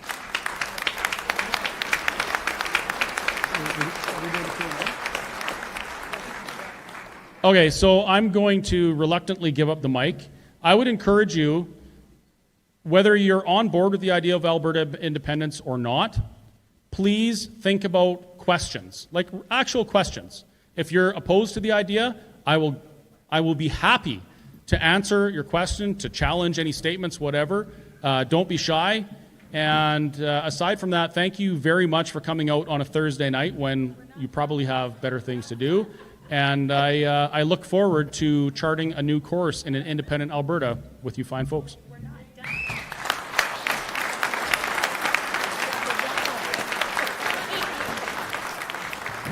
Don't go anywhere. I've rented this place till 11 o'clock.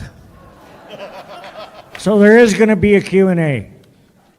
But first, there's a couple of announcements, and there's a couple things I want to say. I put a Canadian flag upside down and a communist flag underneath it on Lakeshore Drive there. And I had a fellow stop over one day, and he kind of gave me a little grief about the Canada flag going upside down. And I've had one good friend kick me out of his house, and another good friend say, well, I guess we're done talking then. And yeah, I guess if the next time we talk, all we'll talk about is the weather. But I pointed out about the Canadian flag. It was brought in 1965 by a Liberal government. And if you look at the color of the flag, it's red and white, which is Liberal colors. And that maple leaf that's on it, how many maple trees do you see out west? Where are all the maple trees? There you go. So, but I do want to say, as I was walking around the legislature building on the 12th of May, I ran into this fella, Doug, and he's retired. He goes and he sits in session all the time, every day. And so he decided to record me and interview me. And I said, when I get done here, I'm going to a Rebel News town hall tonight, because there was one going on in Edmonton. And I said, I've got a spare ticket if you want to come. And he's like, oh, no. The Rebels, they called the security on me, and they kicked me out of an event, and blah, blah, blah. And I said, well, you know what? Here's the thing. Right now, we need to put all our petty grievances on the shelf for a while, and we need to focus on the goal that we all have, which is freedom. And I say that because this next lady I'm going to ask to speak, it's no secret to some of you that her and I are like fire and water, and we don't like each other very much at some point. But I am willing to put our grievances on the shelf for a while. Once we become free, we could go back to knocking each other down and all that shit. But right now, we need to all come together. So, Victoria.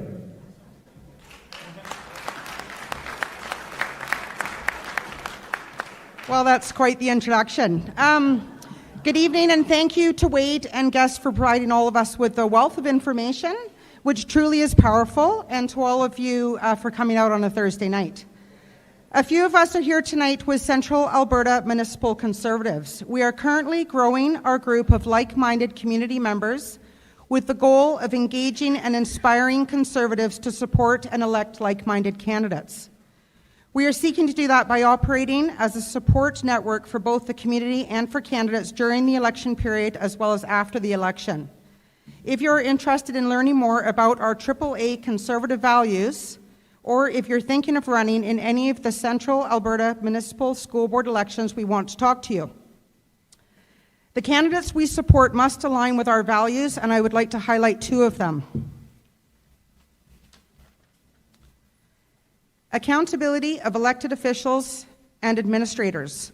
We believe that municipal governments should prioritize accountability by increasing transparency in operations through public reporting on spending and decision-making processes, recording all votes on important issues, adopting consistent accounting practices throughout municipalities, and conducting a review of internal governance policies to ensure they align with principles of limited government and local autonomy.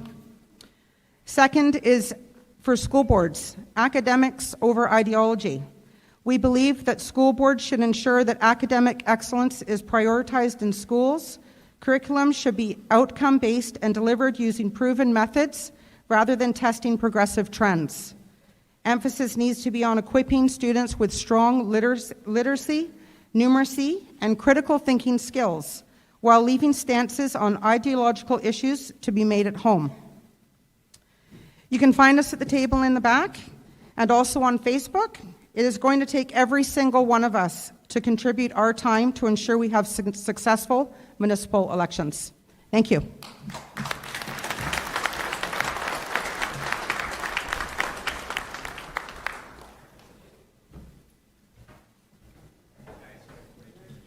Not yet. One more announcement.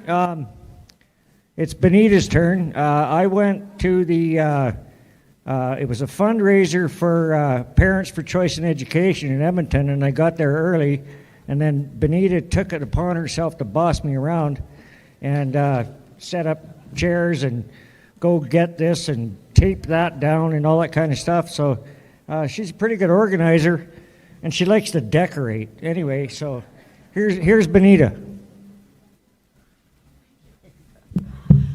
I'm so happy that there are so many groups ready to defend Alberta.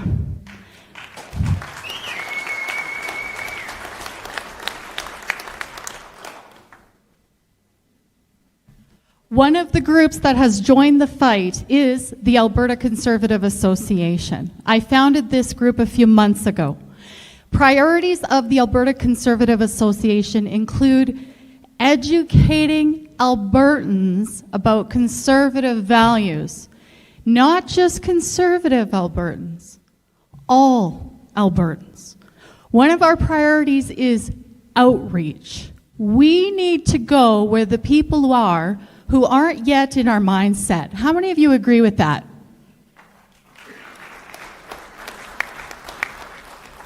We need to reach them. And as Chris Scott mentioned, logic alone doesn't always reach them. Logic alone isn't always enough. We need to also touch emotions. And so, I have a couple of proposals for you. I propose that when possible, you add an element of fun when you're interacting with people, whether they're in our mindset or not yet in our mindset. Add an element of fun. We can win minds and hearts through joy. Do you agree? Is that a possibility? Yes? Even just waving an Alberta flag or placing one on your vehicle or on your house. Take down the Canadian flag. Put up the Alberta flag. It's so much better. Even just doing that can affect the spirit of a person. I'm involved with a parade entry on Saturday. It's with a different organization. But we were working on the float today. We have 7 Alberta flags on our float. 7. I will take photos and videos and post. And I know it's going to affect the spirit of people. So I'm here to propose to you, when possible, when you're out there interacting with people who aren't yet in our mindset, you work on not just logic, but touching emotions. And one of the greatest ways we can touch emotions is using joy and fun. So I have a challenge to you. The Alberta Conservative Association is sponsoring a contest. Actually, we have multiple prizes, so make sure you enter to win at the back or enter to win by texting this. So there's multiple prizes. You might win an Alberta flag. You might win a free workshop on talking points about Alberta independence. You might even win the free workshop where you get trained on how to interact with legacy media effectively, because we need to use them as well. But the main challenge I have for you is get together with people in your community or a neighboring community or another community. Find out when the parade is. Just about every community in Alberta has a parade this year. St. Albert has one on Saturday. The town I live in, Westlock, has one in August. I'll be in that parade. Use the parade to advance something that's important to you. In this case, I'm assuming it's the Alberta independence movement, but perhaps you're running for office. Maybe you're running for municipal council. You need a parade entry that promotes you. A parade entry can be simple. It can be 1 vehicle, 2 signs, 1 person. But it can also be more. It could be 7 Alberta flags, or even 1, or even 3. A simple sign that says, support Alberta sovereignty, albertaprosperity.com. I have lots of suggestions for parade entries. Let's make it fun. Have music, give out treats. It doesn't have to cost a lot. It can. So that's one of my challenges to you. If you're not already part of a group such as a chapter of Alberta Prosperity Project, start one. You can start a chapter of Alberta Prosperity Project if you sign up through them, or you can start another group. You could be the Sylvan Lake Alberta Independence Group. Whatever. Create another group. Join Wade's group. Take action. Think about parades. If this message resonates with you, please come see me at my table at the back. My name is Benita Peterson, Alberta Conservative Association.